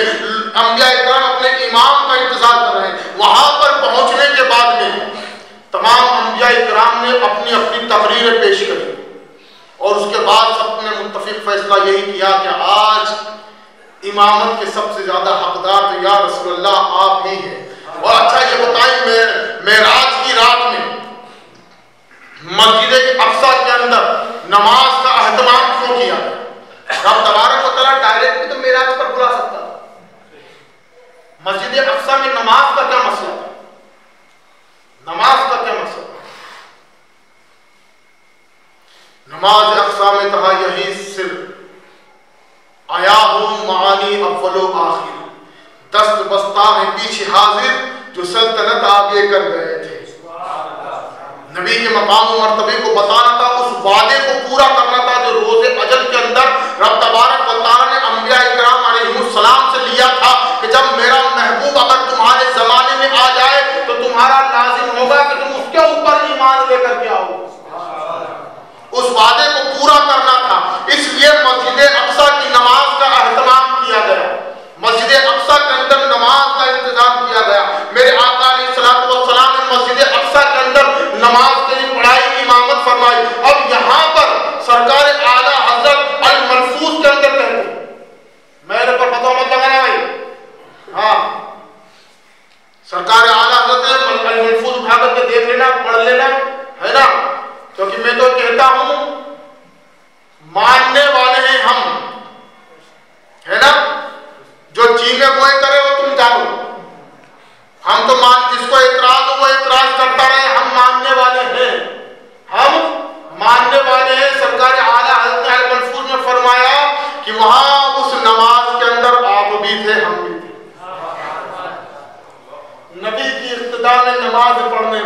तुम्हें भी शर्फ हासिल हुआ है, हमें भी शर्फ हासिल हुआ है। कैसे हासिल हुआ है आलम रूहानियत के अंदर। सरकार आला हज़रत फरमाते हैं अल मनफूज के अंदर कि जब अंबिया इकराम की सफ़े दर सफ़े लग गई तो उसके पीछे मलाइका मुकर्रबीन की सफ़े थी और उसके पीछे उजले और सफ़ेद कपड़ों के अंदर, चमचमाते कपड़ों के अंदर नेक सालिहीन बंदों की सफ़े थी और उसके पीछे मेले कुचेले कपड़ों के अंदर लोग सफ़े दर सफ़े बांधे खड़े थे। जब मेरे आका नमाज से फारिग हुए, बुराक पर सवार होकर चलने लगे, जब इस मंजर को देखा तो जिब्राइल से पूछा, जिब्राइल ये क्या मामला है, ये उजले कपड़े वाले कौन हैं? तो जिब्राइल ने कहा था या रसूल अल्लाह ये आपके सालिहीन उम्मती हैं। जैसे अबू बकर सिद्दीक, उमर फारूक आजम, उस्मान गनी, अलीउल मुर्तज़ा और तमाम असहाब आपकी उम्मत के औलिया उज़्ज़ाम सालिहीन बंदे ये उजले कपड़ों में जो नजर आ रहे हैं। सरकार ने पूछा ये जो मेरे कपड़ों में है ये कौन है? तो जिब्रील ने अर्ज किया था या रसूल अल्लाह ये आपकी उम्मत के वो गुनहगार हैं। हम तो मानने वाले हैं। तो आला फरमाते हैं कि आलम रूहानियत के अंदर हमें भी सरकार के पीछे नमाज पढ़ने का शर्फ हासिल हुआ है ना। ये बात उन लोगों के लिए नहीं है, उनको तो हजम ही नहीं होगी। हाँ, ये रिवायत उन लोगों के लिए नहीं है, उनको हजम नहीं होगी भाई। अब जिब्रील अमीन प्यारे आका अलैहिस्सलातु वस्सलाम को लेकर के पहले आसमान की मंजिल पर चले। अब जब पहले आसमान के ऊपर जिब्रील अमीन ने कदम रखा, मेरे सरकार पहुंचे तो सबसे पहले आदम अलैहिस्सलातु वस्सलाम से मुलाकात हो रही है। पहले आसमान पर किससे मुलाकात हुई? आदम अलैहिस्सलातु वस्सलाम से। आदम अलैहिस्सलातु वस्सलाम को मेरे सरकार ने सलाम पेश किया। आदम अलैहिस्सलातु वस्सलाम ने हज़रत प्यारे आका अलैहिस्सलातु वस्सलाम को अपनी दुआओं से नवाजा। उसके बाद प्यारे आका अलैहिस्सलातु वस्सलाम दूसरे आसमान के ऊपर पहुंचे। दूसरे आसमान के ऊपर जब पहुंचे तो वहां पर ईसा, हज़रत ईसा नबीना अलैहिस्सलातु वस्सलाम, हज़रत याहया नबीना अलैहिस्सलातु वस्सलाम से मुलाकात हुई। उन लोगों ने भी आपको बड़ी दुआओं से नवाजा। तीसरे आसमान पर पहुंचे तो हुस्न जमाल के शहंशाह हज़रत यूसुफ नबीना अलैहिस्सलातु वस्सलाम से मुलाकात हुई। चौथे आसमान पर पहुंचे तो वो नबी जिनकी मेराज ये थी कि जीते जी जन्नत के अंदर मौजूद है, हज़रत इदरीस अलैहिस्सलातु वस्सलाम से मुलाकात हुई। पांचवें आसमान पर हज़रत हारून नबीना अलैहिस्सलातु वस्सलाम से मुलाकात हुई और छठे आसमान के ऊपर मूसा कलीमुल्लाह इंतजार फरमा रहे हैं। मूसा अलैहिस्सलातु वस्सलाम से मुलाकात हुई। सातवें आसमान के ऊपर जहां पर फरिश्तों का काबा, जिसको बैतुल मामूर कहा जाता है, जिस काबे की तरफ हम मुंह करके नमाज पढ़ते हैं, इसी काबे के ठीक ऊपर फरिश्तों का काबा है जिसको बैतुल मामूर कहा जाता है। तो वहां पर एक नूरानी शख्स टेक लगाए बैठा हुआ है।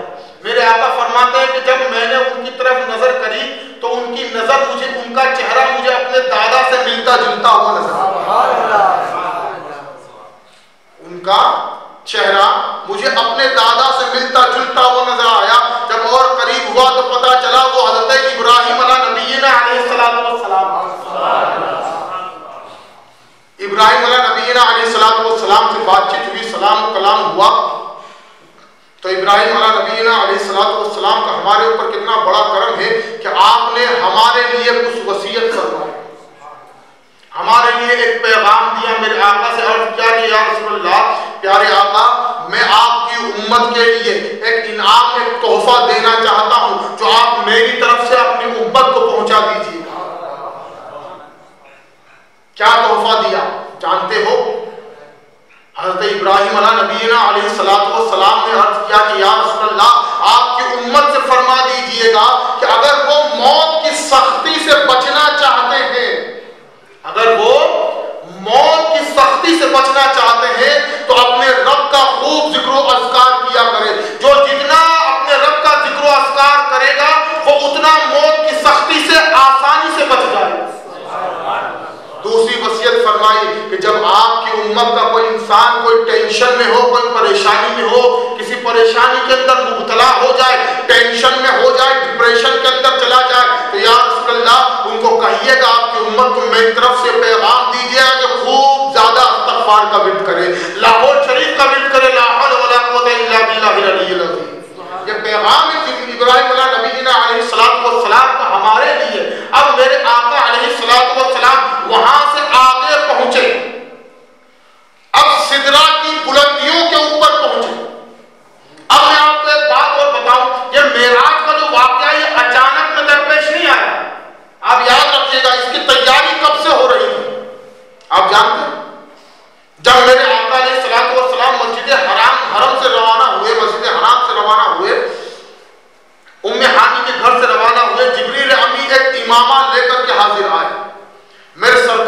सर मुबारक के ऊपर वो इमामा बांधा गया, तो वो इमामा किसने बनाया था जानते हैं? वो इमामा बनाया था फरिश्तों ने बनाया था। और वो इमामा बनाया कब था? वो इमामा बन के तैयार कब हुआ था? रिवायतों में आता है कि आदम अलैहिस्सलातु वस्सलाम की पैदाइश से, आदम अलैहिस्सलातु वस्सलाम की पैदाइश से 50,000 साल पहले फरिश्तों ने इस मेराज की रात में आमना के लाल के सर के ऊपर जो इमामा बन रहा था, उस इमामे को तैयार किया था। यह आनंद फानन के अंदर मेराज नहीं हो गई, इसका तो बरसों हजार वर्ष से एहतमाम किया जा रहा था।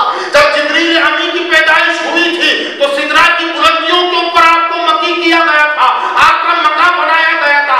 अब सिदरा है क्या? सिदरा है क्या?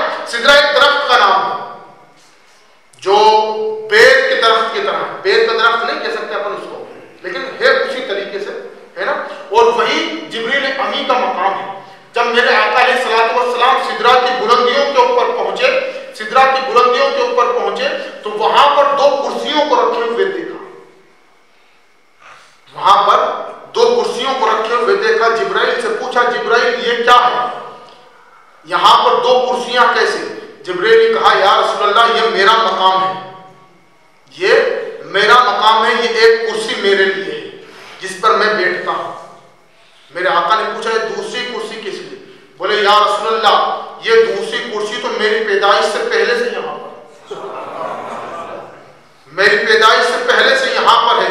और जब मैंने पूछा था अपने रब से, मौला एक कुर्सी पे तो मैं बैठ जाता हूं, एक कुर्सी तूने मेरे लिए यहां पर बनाई है, ये कुर्सी जो खाली रहा करती है, बोला ये दूसरी कुर्सी किस लिए है? तो मेरे रब ने मुझसे फरमाया था कि जिब्राइल ये दूसरी कुर्सी मेराज की रात में अपने महबूब को तेरे मकान का मकी बनाऊंगा, ये दूसरी कुर्सी उसके बैठने के लिए। ये कब से बनी है? ये एहतमाम कोई आनंद फानन के अंदर नहीं हुआ, ये एहतमाम तो न जाने कब से हो रहा है। आदम की पैदाइश से पहले से मेराज की तैयारियां हो रही है। अब मेरे आका सिदरा से आगे बढ़ रहे हैं, जिब्राइल की तरफ देखा, जिब्राइल से फरमाया, जिब्राइल यहीं तक है कि आगे भी चलोगे?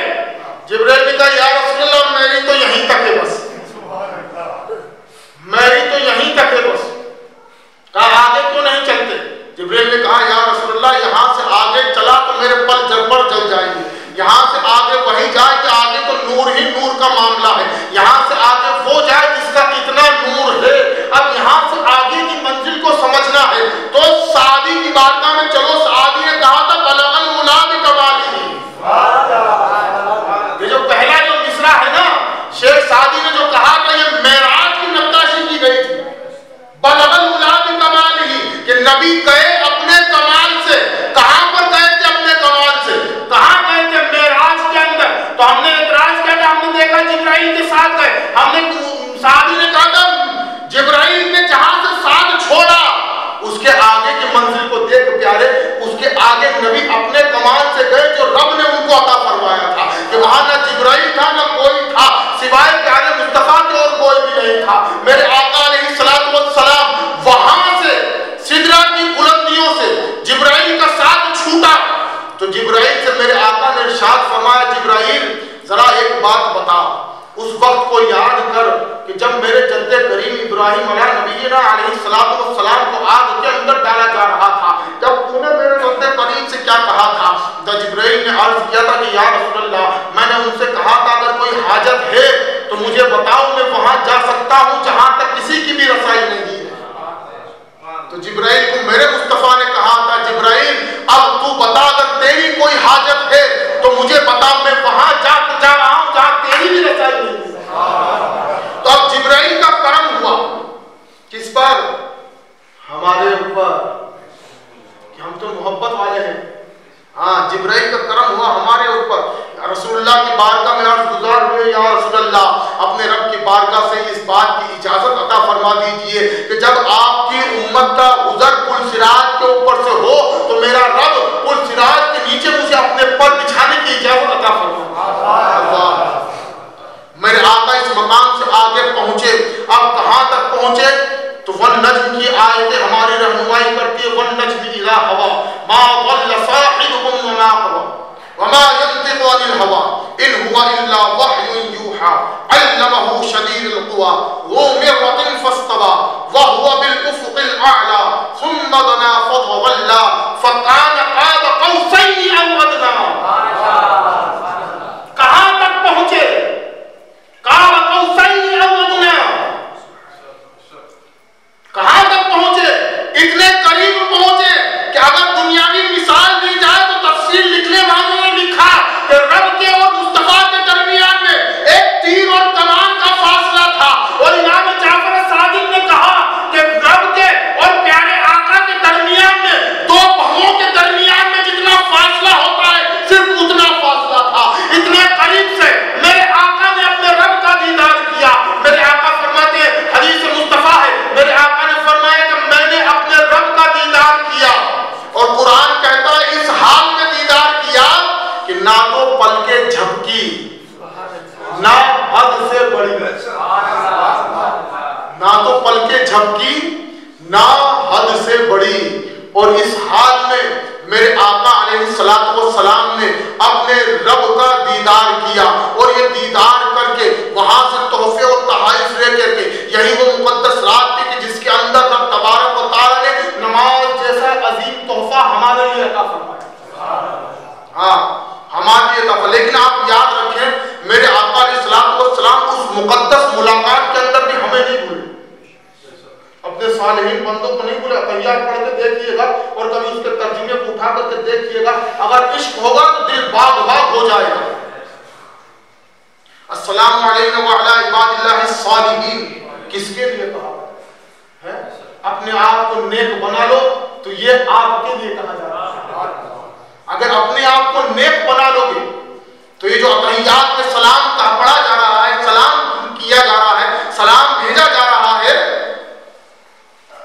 ये अगर आप नेक हो जाओगे तो ये आपके लिए, हम नेक हो जाएंगे तो ये सलाम हमारे ऊपर पड़ा जा रहा है। मेरे आका उस मकाम पर भी हमको नहीं बोले और नबी का मिलाद मनाए तो लोग कहते हैं मिलाद क्यों मनाते यार, नबी का एहसान, नबी हमें किसी मकाम पर नहीं भूलेगा है। मेरे आका अलैहिस्सलातु वस्सलाम ने वहां पर न जान कैसे कैसे रब तबारक व तआला ने मुशाहिदे करवाए, कैसे कैसे जन्नत की सैर करवाई। जन्नत के अंदर मेरे आका अलैहिस्सलातु वस्सलाम ने अपने गुलामों के महल्लात को देखा, हजरत ने बिलाल को देखा जो अपने आगे आगे दरबानी करते हुए चल रहे हैं। वहां पर उमर फारूक आजम के महल को देखा, खूबसूरत महल अबू तलहा की दोज़ख का मुशाहिदा फरमाया। मेरे आका अलैहिस्सलातु वस्सलाम ने सबसे ज्यादा औरतों को दोज़ख के अंदर देखा, सबसे ज्यादा औरतों को दोज़ख के अंदर देखा। वजह क्या थी? तो जो गुनाह, जिन गुनाहों की वजह से सबसे ज्यादा औरतें जहन्नम में डाली जाएंगी वो क्या है? गीबत करना, चुगलखोरियां करना, नाइत्तफाकियां पैदा करना, तेरी मेरी लगाना, लगई बुझई करना, है ना। अपना घर छोड़ करके पड़ोसी के चबूतरे पे आकर के बैठ जाओ, एक इकट्ठी हुई दो और इकट्ठा हो जाओ, फिर लगई बुझई बात इतनी सी हो उसको चिंगम की तरह खींच दो, है ना। तो मेरे आका ने हमारे ऊपर करम करा। अगर ये हंसने वाली बात नहीं, अगर यही बातें आदमियों के अंदर है तो आदमियों के लिए भी वही अज़ाब है जो औरतों के लिए है, याद रखिएगा। हाँ, ये नहीं कि अगर औरतें चुगलखोरी करती है तो औरतों के लिए, आदमी करता तो आदमी के लिए नहीं है, नहीं। जो अज़ाब चुगलखोरों के लिए, अगर औरत चुगलखोरी करती है तो जो अज़ाब उसको दिया जाएगा वही अज़ाब आपके लिए है। अगर वो गीबत करती है तो जो अज़ाब उसके लिए वही अज़ाब आपके लिए है। अगर वो किसी के अंदर नाइत्तफाकी पैदा करती है जो अज़ाब उसके लिए वही अज़ाब आपके लिए है। हाँ, याद रखिएगा, हंसने से काम नहीं चलेगा। जो जिस गुनाह के ऊपर औरतों की पकड़ है उसी गुनाह के ऊपर आदमियों की भी पकड़ है। तो अपने आप आमाल का मुहासिबा भी करो। मेरे आका अलैहिस्सलातु वस्सलाम ने इस रात को जब जहन्नम का मुशाहिदा करा तो अपने उम्मतियों के आमाल को भी देखा, लोगों को जहन्नम में चलते हुए देखा। तो हमें बताने का मकसद क्या था? ताकि हम उन गुनाहों से अपने आप को बचाएं। नहीं तो मेरे आका को क्या जरूरत थी? जिसको जहन्नम में चलते हुए देखा, देख लेते, बताते ही नहीं। लेकिन बताया उन्होंने कि मैंने इन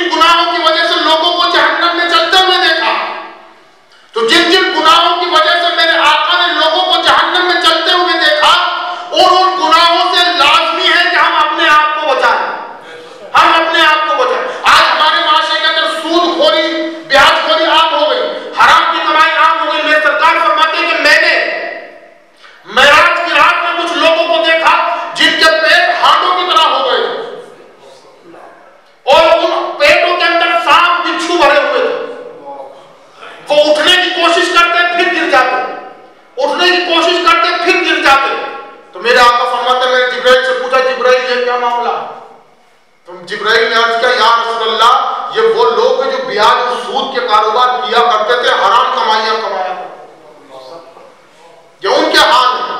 आज हमारे माशरे के अंदर ये गुनाह बिल्कुल बरसरे आम होता चला जा रहा है। जल्दी अमीर बनने के चक्कर के अंदर जो है न जाने कैसी कैसी कमाइयां हम करते चले जा रहे हैं, जबकि मेरे आका ने तो इनसे बचने का हमें हुक्म दिया है। याद रखो, जितना ज्यादा माल होगा उतनी देर जो है ना हिसाब देना पड़ेगा, उतनी देर हिसाब देना पड़ेगा, भरोसे पाएगा। और अगर मानो हराम का माल हुआ है तो फिर तो अल्लाह ही खैर करे, हाँ फिर तो अल्लाह ही खैर करे।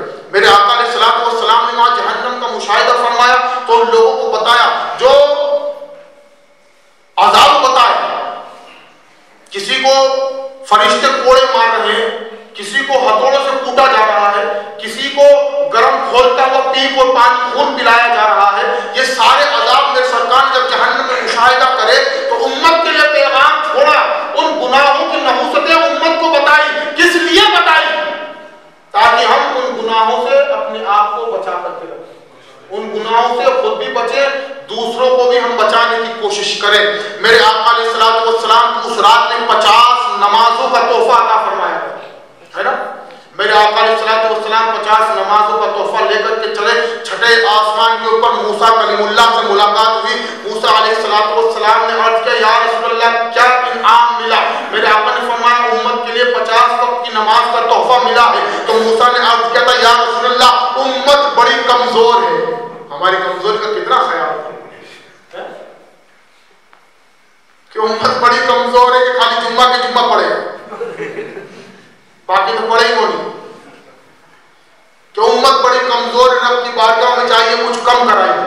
मेरे आका अलैहिस्सलातु वस्सलाम लौटे तो 5 कम कर दी गई थी, फिर आए, फिर गए, फिर आए, फिर गए, कितनी मर्तबा लौट फेर कराया गया। वो मूसा के सवाल को याद कीजिए, मूसा की तमन्ना पूरी करनी थी। अगर मूसा एक ही बार कहते मौला अपना दीदार करा तो सिर्फ एक ही बार लौट फेर होता। वो तो मूसा का करम था कि मूसा ने जो है ना 9 मर्तबा रब की बारगाह में सवाल किया, मौला अपना दीदार करा, अपना दीदार करा, अपना दीदार करा। तो रब तबारक व तआला ने मूसा को मेराज की रात में छठे आसमान पर बैठाया, इसलिए कि जो तमन्ना मूसा की कोहे तूर पर पूरी ना हो सकी, वो तमन्ना मेराज की रात में पूरी हो जाए कि मेरा महबूब मेरा दीदार करे और मेरे महबूब की आंखों के जरिए मूसा अपने रब का दीदार करे, ताकि उसकी भी तमन्ना पूरी हो जाए। अल्लाह अकबर। मूसा ने को 9 प्यारे आका अलैहिस्सलातु वस्सलाम को 9 मर्तबा वापस आना जाना पड़ा। वो किस लिए? मूसा की तमन्ना पूरी करनी थी, मूसा की तमन्ना पूरी करनी थी। वरना तो क्या रब नहीं जानता था कि 50 दूंगा और 5 रह जाएंगे? चाहता तो पहले ही 5 दे देता ना, लेकिन तमन्ना मूसा की पूरा करना थी, आरज़ू मूसा की पूरा करना थी, इसलिए 50 दे करके 5 की गई। तो इसका मतलब ये नहीं कि 5 का सवाब मिलेगा, क्योंकि रब के फरमान के अंदर तब्दीलियां नहीं आती। रब तबारक व तआला ने महबूब से इरशाद फरमाया, महबूब 5 रह गई है लेकिन सवाब 50 का ही अता करूंगा। 5 रह गई है लेकिन सवाब 50 का ही अता करूंगा। ये नमाज की अजमत और शान को देख आजकल हमने जो है ना नमाज में बड़ी कोताहियां बरतने लग गई। हाँ, आप याद रखें, नमाज हमारे लिए जरिया निजात है, गुनाहों का कफ़ारा है। मेरे आका अलैहिस्सलातु वस्सलाम ने इरशाद फरमाया, जब कोई बंदा मोमिन नमाज के लिए खड़ा होता है और जिस तरह मेरे आका अलैहिस्सलातु वस्सलाम को रब ने अपना दीदार अता फरमा करके मेराज अता फरमाई, तो मेरे आका अलैहिस्सलातु वस्सलाम ने इरशाद फरमाया, अस्सलातु मेराजुल मोमिनीन, नमाज मोमिनीन की मेराज है। मोमिनों की मेराज कैसे है नमाज? आपके समझ में आई कभी बात?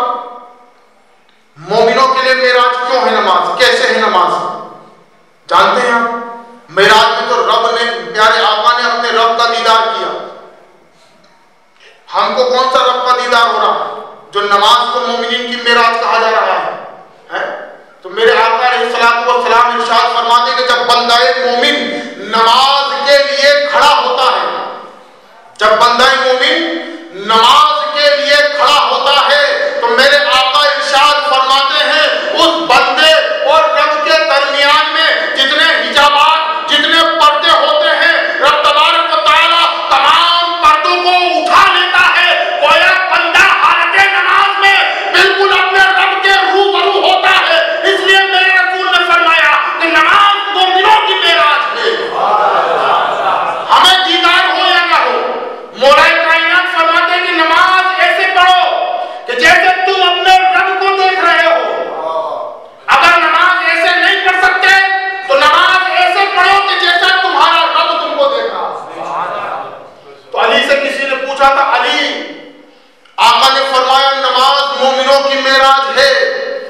आका ने तो रब का दीदार किया, अब तुम भी तो मोमिनो जरा ये बताओ नमाज में तुम्हारी मेराज कैसे है?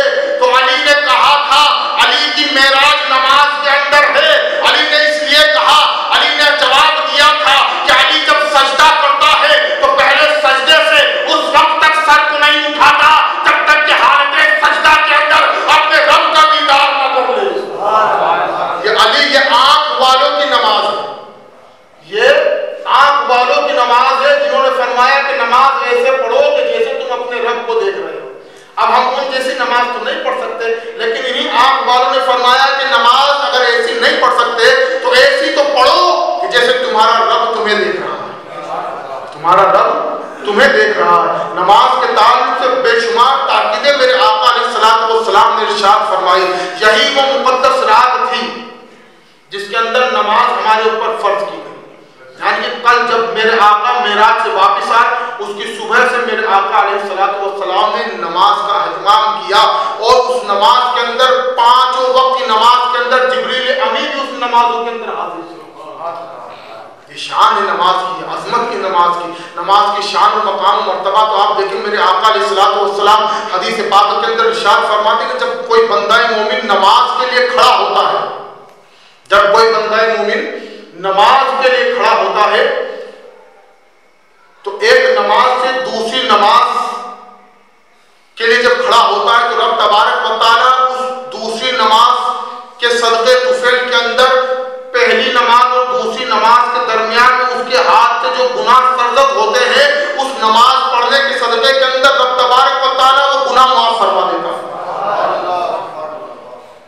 फिर जोहर से लेकर के असर तक, असर की नमाज का जब इंतजार करता है और अगर खुदा न खास्ता उसके हाथ से जोहर से लेकर असर के दरमियान में कोई गुनाह होता है तो मेरे आका फरमाते जब बंदा मोमिन असर की नमाज के लिए खड़ा होता है तो रब तबारक व तआला जोहर से असर के दरमियान के गुनाह असर की नमाज की बरकतों से माफ फरमा देता है।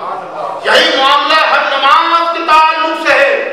मेरे आका अलैहिस्सलातु वस्सलाम ने नमाज के ताल्लुक से इरशाद फरमाया कि नमाज जो है गुनाहों का कफ़ारा है, नमाज गुनाहों को मिटा देती है। किस तरीके से मिटा देती है कि मेरे आका अलैहिस्सलातु वस्सलाम ने खिज़ा के मौसम के अंदर एक दरख्त के डालियों को पकड़ा और जोर से हिलाया, पत्ते गिरने लगे। मेरे सरकार ने सहाबा से पूछा, मेरे सहाबा ये मंजर देखा? सहाबा ने अर्ज किया, या रसूलल्लाह बिल्कुल हमने ये मंजर देखा। तो मेरे आका अलैहिस्सलातु वस्सलाम ने इरशाद फरमाया, तुमने जो पत्ते गिरते हुए देखे कुछ समझे? सहाबा ने अर्ज किया, या रसूलल्लाह फिदा अबी अम्मी, आका आप बेहतर जानते हैं, आप समझा दीजिए। तो मेरे आका अलैहिस्सलातु वस्सलाम ने इरशाद फरमाया, मेरी नमाज जो नमाज पढ़ते हो उस नमाज की मिसाल इसी तरीके से है कि जब कोई बंदा मोमिन नमाज के लिए खड़ा होता है तो उसके नामाए आमाल से रब तबारक व तआला गुनाहों को ऐसे ही साफ कर देता है, गुनाहों को ऐसे ही झाड़ देता है जिस तरीके से तुम इस दरख्त के पत्तों को गिरते हुए देख रहे हो। आज हमने नमाज को हल्के में ले लिया। याद रखें एक बात और आखिरी बात कि नमाज ना तो हर किसी की पढ़ी जाती है ना हर किसी के पीछे पढ़ी जाती है।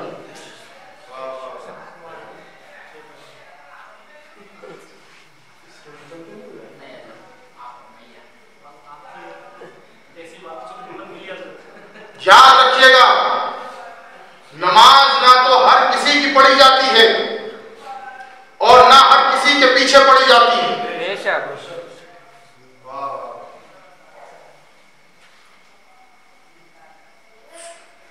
नमाज के मसलों के अंदर किसी पीर साहब की भी नहीं चलेगी, किसी सैयद साहब की भी नहीं चलेगी, किसी औलादे गौसे आजम की भी नहीं चलेगी। याद रखिएगा नमाज के मसलों के अंदर ये फिक़ा के मसले, नमाज के मसलों में अगर चलेगी तो फिक़ा के इमाम की चलेगी, है ना। यहां पर जो भी मसला चला आया, चाहे अल्लाह अकबर पे खड़े हो, चाहे अल्लाह हय्या अलस सलाह पे खड़े हो, याद रखिएगा इस बात को, ये कोई लड़ाई झगड़े वाला मसला नहीं है। अल्लाह अकबर पे खड़ा होने वाला वो काफिर नहीं हो जाएगा, हय्या अलस सलाह पे खड़ा होने वाला वो भी काफिर नहीं हो जाएगा, याद रखिएगा। हाँ, लेकिन मसला कब बिगड़ता है कि जब अल्लाह अकबर पर खड़े होने वाले के अकाईद अगर दुरुस्त नहीं है तो फिर मसला पैदा होता है। याद रखिएगा, अगर अल्लाह अकबर पर खड़े होने वाले के अकाईद उसके पीछे नमाज जायज नहीं है ना। और अगर हय्या अलल सलाह के ऊपर खड़े होने वाले की भी अगर अकीदे दुरुस्त नहीं है तो उसके पीछे भी नमाज जायज नहीं। दोनों के अकीदे दुरुस्त होना जरूरी है, दोनों के अकीदे दुरुस्त होना जरूरी है। अब रहा हय्या अलल सलाह और अल्लाहु अकबर का मसला, ये याद रख लीजिए कि यहां पर हिंदुस्तान में हम लोग किस इमाम की इक्तिदा करते हैं? अपने इमाम का नाम जानते हैं? इमाम आजम अबू हनीफा। इमाम आजम अबू हनीफा के मसलक की मानी जाएगी। अब अगर कोई पीर साहब कह दे कि नहीं के, तो उनसे पूछ ले भाई तुम्हारा मसलक क्या है। अगर तुम इमाम हंबल के मसलक के हो, इमाम शाफी के मसलक के हो, या इमाम मालिक के मसलक के हो, तो आपके लिए अल्लाह अकबर पर खड़ा होना जायज है, दुरुस्त है, हमारा कोई झगड़ा नहीं, क्योंकि वो भी अहले सुन्नत वल जमात से है, झगड़े की तो कोई बात ही नहीं है। लेकिन अगर आप हनफी हैं, इमाम आजम अबू हनीफा के मुकल्लिद हैं, उनकी इत्तिबा और पैरवी करते हैं, तो नमाज के मसाइल में उन्हीं की इत्तिबा और पैरवी की जाएगी, किसी पीर साहब की या सैयद साहब की इत्तिबा और पैरवी नहीं की जाएगी, याद रखिएगा। और अगर कोई और मुसाफिर और मुआनके को लेकर के भी कोई झगड़ा नहीं करना चाहिए। हाँ, आपका दिल मानता है तो मुसाफा करें, दिल नहीं मानता मत करें, है ना। आपका दिल करता है हमें सलाम पढ़नी है पढ़े, आपका दिल नहीं करता नहीं पढ़नी हमें मत पढ़े, लेकिन जबरदस्ती करना कि नहीं, तो वो तो गलत है ना। क्योंकि मुसाफिर की फजीलत के मेरे सरकार खुद इरशाद फरमाते हैं कि जब दो बंदे मोमिन आपस में मुसाफा करते हैं, क्या दो मुसलमान जब आपस में मुसाफा करते हैं, तो अल्लाह तबारक व तआला उनके हाथ जुदा होने से पहले पहले उनके गुनाह माफ फरमा देते हैं। अब इसमें नमाज के बाद की, नमाज के पहले की, रास्ते की कहीं की कैद नहीं लगाई कि फजर की नमाज के बाद मुसाफा करोगे तो माफ कर देगा, जोहर के बाद करोगे, असर के बाद लाइन लगा के करोगे, इशा के बाद करोगे, या रास्ते में कहीं करोगे, इसकी कैद नहीं लगाई। मेरे सरकार ने मुतलक फरमाया, मर लिया जहां मुसाफा करो, जहां जहां मुसाफा करोगे। मेरे आका का फरमान है कि जब दो मोमिन मुसाफा करके उनके हाथ जुदा नहीं होते, उससे पहले रब तबारक व तआला उनकी मग़फ़िरत फरमा देता है। अब इस फजीलत को कहां पाओगे यार? इसमें भी झगड़े ढूंढने लगे, ये इख्तिलाफ करने वाली बातें नहीं, याद रखिएगा। हाँ, और फिर सलाम है ना, सलाम तो मोहब्बतों के मसले हैं भाई, है ना। सलाम पढ़ने से कोई काफिर नहीं हो जाएगा, कोई ईमान से खारिज नहीं हो जाएगा, और अगर कोई सलाम नहीं पढ़ता है तो वो भी खारिज नहीं हो जाएगा, लेकिन बशर्त के वो गुस्ताखी ना करे, क्योंकि सलाम किस पर पढ़ा जाता है? नबी की शान में, है ना। और अगर कोई सलाम के अल्फाजों को लेकर के कोई गुस्ताखी करता है तो गुस्ताखी किसकी शान में गुस्ताखी है? नबी की शान में गुस्ताखी है, और नबी की शान में गुस्ताखी है तो वो ईमान से खारिज है ना। काबा कौसैन की एक तफसीरों में सुना है कि मेरे इस रात के अंदर काबा कौसैन की एक तफसीर के अंदर आया है कि अरब का मुहावरे के तहत रब तबारक व तआला ने इस आयत का नुज़ूल फरमाया कि अरब का एक दस्तूर था, जब दो कबीलों के अंदर इत्तेफाक कायम होता, दोस्ती कायम होती, दुश्मनी खत्म होती, दोस्ती कायम होती, तो वो अवाम को बताने के लिए क्या करते थे? दोनों कबीले वाले मिलकर एक कमान और एक तीर, दोनों कबीलों के सरदार एक ही कमान से एक ही तीर दोनों मिलकर के चलाते थे। ये अवाम की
जब नबी से मोहब्बतें खूब ज्यादा पैदा हो जाएगी, है ना, तो खुद ब खुद सलाम पढ़ने लगेंगे, है? जब नबी की हदीसों से मोहब्बत हो जाएगी तो खुद ब खुद उनके ऊपर अमल करके अपनी जिंदगानी गुजारने लगेंगे। सलाम का मसला ऐसा है, एक तो अस्सलाम वालेकुम, ये भी सलाम है ना, एक इमाम नबी की बारगाह के अंदर सलाम पढ़ते, सहाबा किराम का जो दस्तूर था कि जब सलाम किया करते थे, जब सलाम पढ़ा करते थे, जब सलाम किया करते थे, अगर एक अभी यहां सलाम किया, एक पिल्लर से दूसरे पिल्लर के पास निकले, बीच में पिल्लर आ गया, इस पिल्लर से उस पिल्लर, बीच में पिल्लर आए रहे, तो जब पिल्लर से हट करके मिलते तो फिर वापस सलाम करते। ये सहाबा का दस्तूर था, एक तरीका था सहाबा का, है? और फिर सलाम के अंदर कोई बुराई नहीं मेरे दोस्तों, याद रखो, इसके अंदर इससे इख्तिलाफ पैदा करने की भी कोई जरूरत नहीं है, लटपटंगा करने की भी कोई जरूरत नहीं है।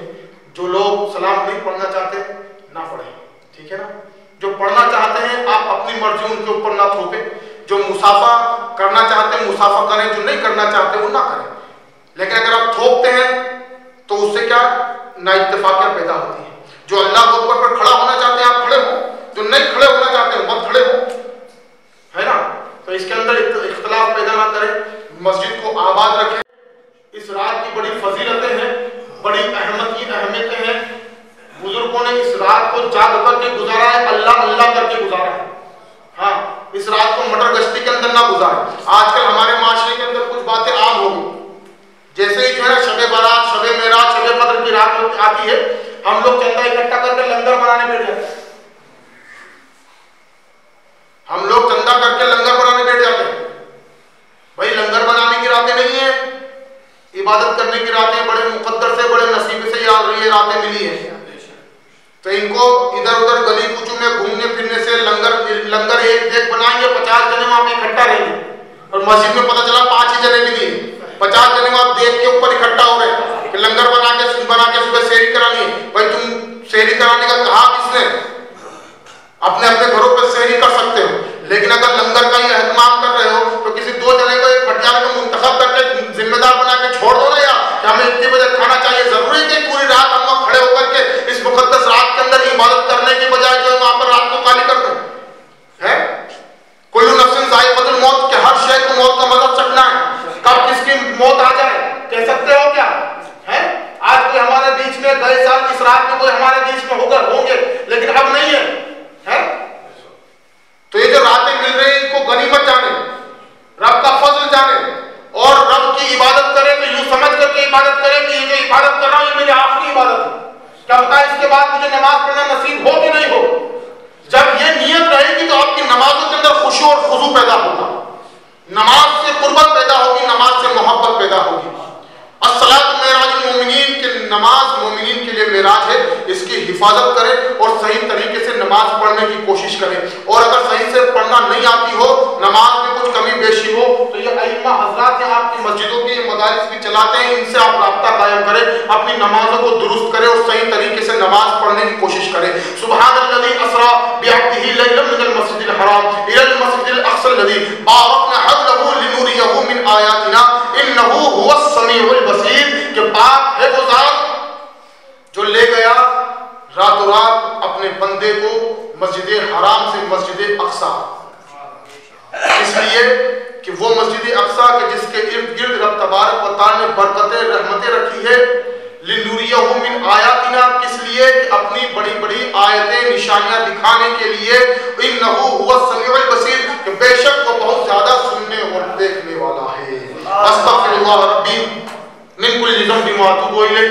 रब तबारक व तआला की बारगाह के अंदर दुआ गो हूँ कि मौला तबारक व तआला जो कुछ बयान किया गया उस पर मुझे और आपको अमल करने की तौफीक अता फरमाए।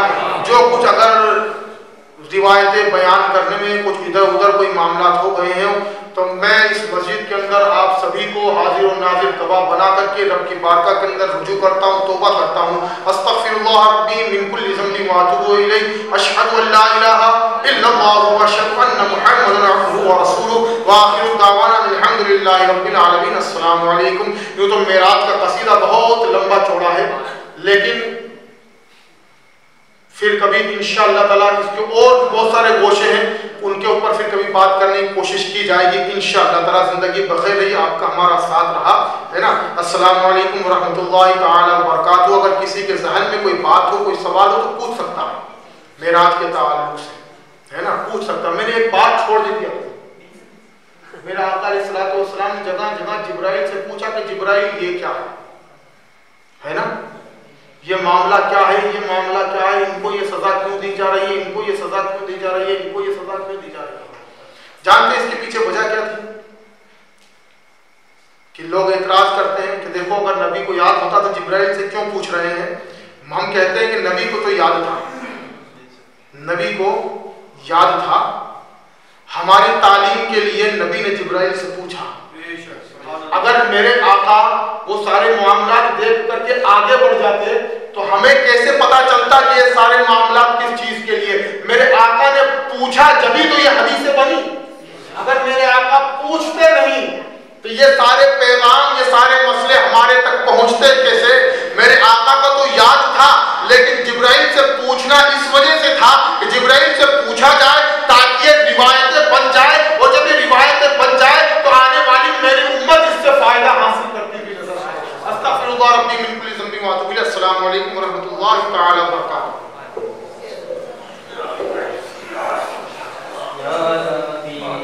सलाम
अस्सलातु वस्सलामु अलैका या दाफ़िअल बला'i वल वबा, अस्सलातु वस्सलामु अलैका या खैर खल्क़िल्लाह, अस्सलातु वस्सलामु अलैका मुहम्मद रसूलुल्लाह सल्लल्लाहु अलैहि वसल्लम। तशरीफ रखिए।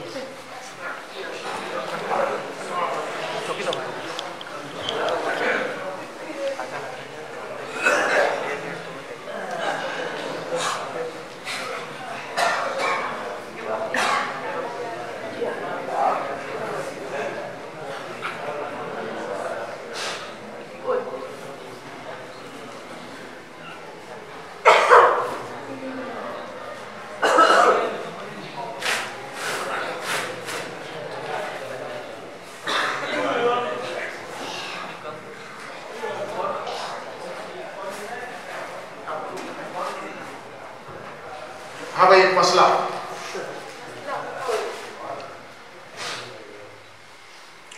फातिहा के ताल्लुक से सवाल किया गया कि औरतें कौन कौन सी फातिहा लगा सकती है और कौन कौन सी फातिहा नहीं लगा सकती। ये सवाल है ना?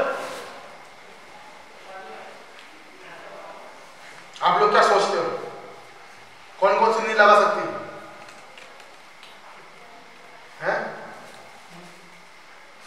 तो याद रखें, औरतें छोटी से लेके बड़ी फातिहा तक सब लगा सकती हैं, चाहे किसी भी बुजुर्ग की फातिहा हो। हालते बाकी के अंदर अगर वो है तो वो प्यारे आका अलैहिस्सलातु वस्सलाम से लेकर के जितने नबी रसूल पैगंबर औलिया उज़्ज़ाम जितने सलासिल के बुजुर्गान दीन हैं, जिसकी फातिहा लगाना चाहती है वो हर उसकी फातिहा नाम लेकर के लगा सकती है, कोई पाबंदी नहीं है, कोई खराबी नहीं है। हाँ, अगर कोई ये कहे कि इमाम जाफर सादिक की फातिहा नहीं लगा सकती, फलाने पीर साहब की वो साबिर पाक का नाम लेकर के नहीं लगा सकती, जल जाएगी, ये कोई मसला नहीं है भाई। हाँ, याद रखिएगा, सबकी जायज, जब वो हालते पाकी में है तो सारी फातिहा लगा सकती है, और जब हालते नापाकी के अंदर हो, ये भी सुन लो आप, अगर कोई औरत हालते नापाकी के अंदर है तो क्या क्या काम कर सकती है, क्या क्या नहीं कर सकती है। मसला तो ये पूछना चाहिए था, मसला तो उल्टा पूछ रहे हो कि कौन कौन सी फातिहा लगानी चाहिए, लगा सकती है, कौन कौन सी नहीं लगा सकती। ये तो कोई मसला ही नहीं बनता। मसला तो ये पूछना चाहिए था कि हमारी माँ बहन कि किन हालतों में फातिहा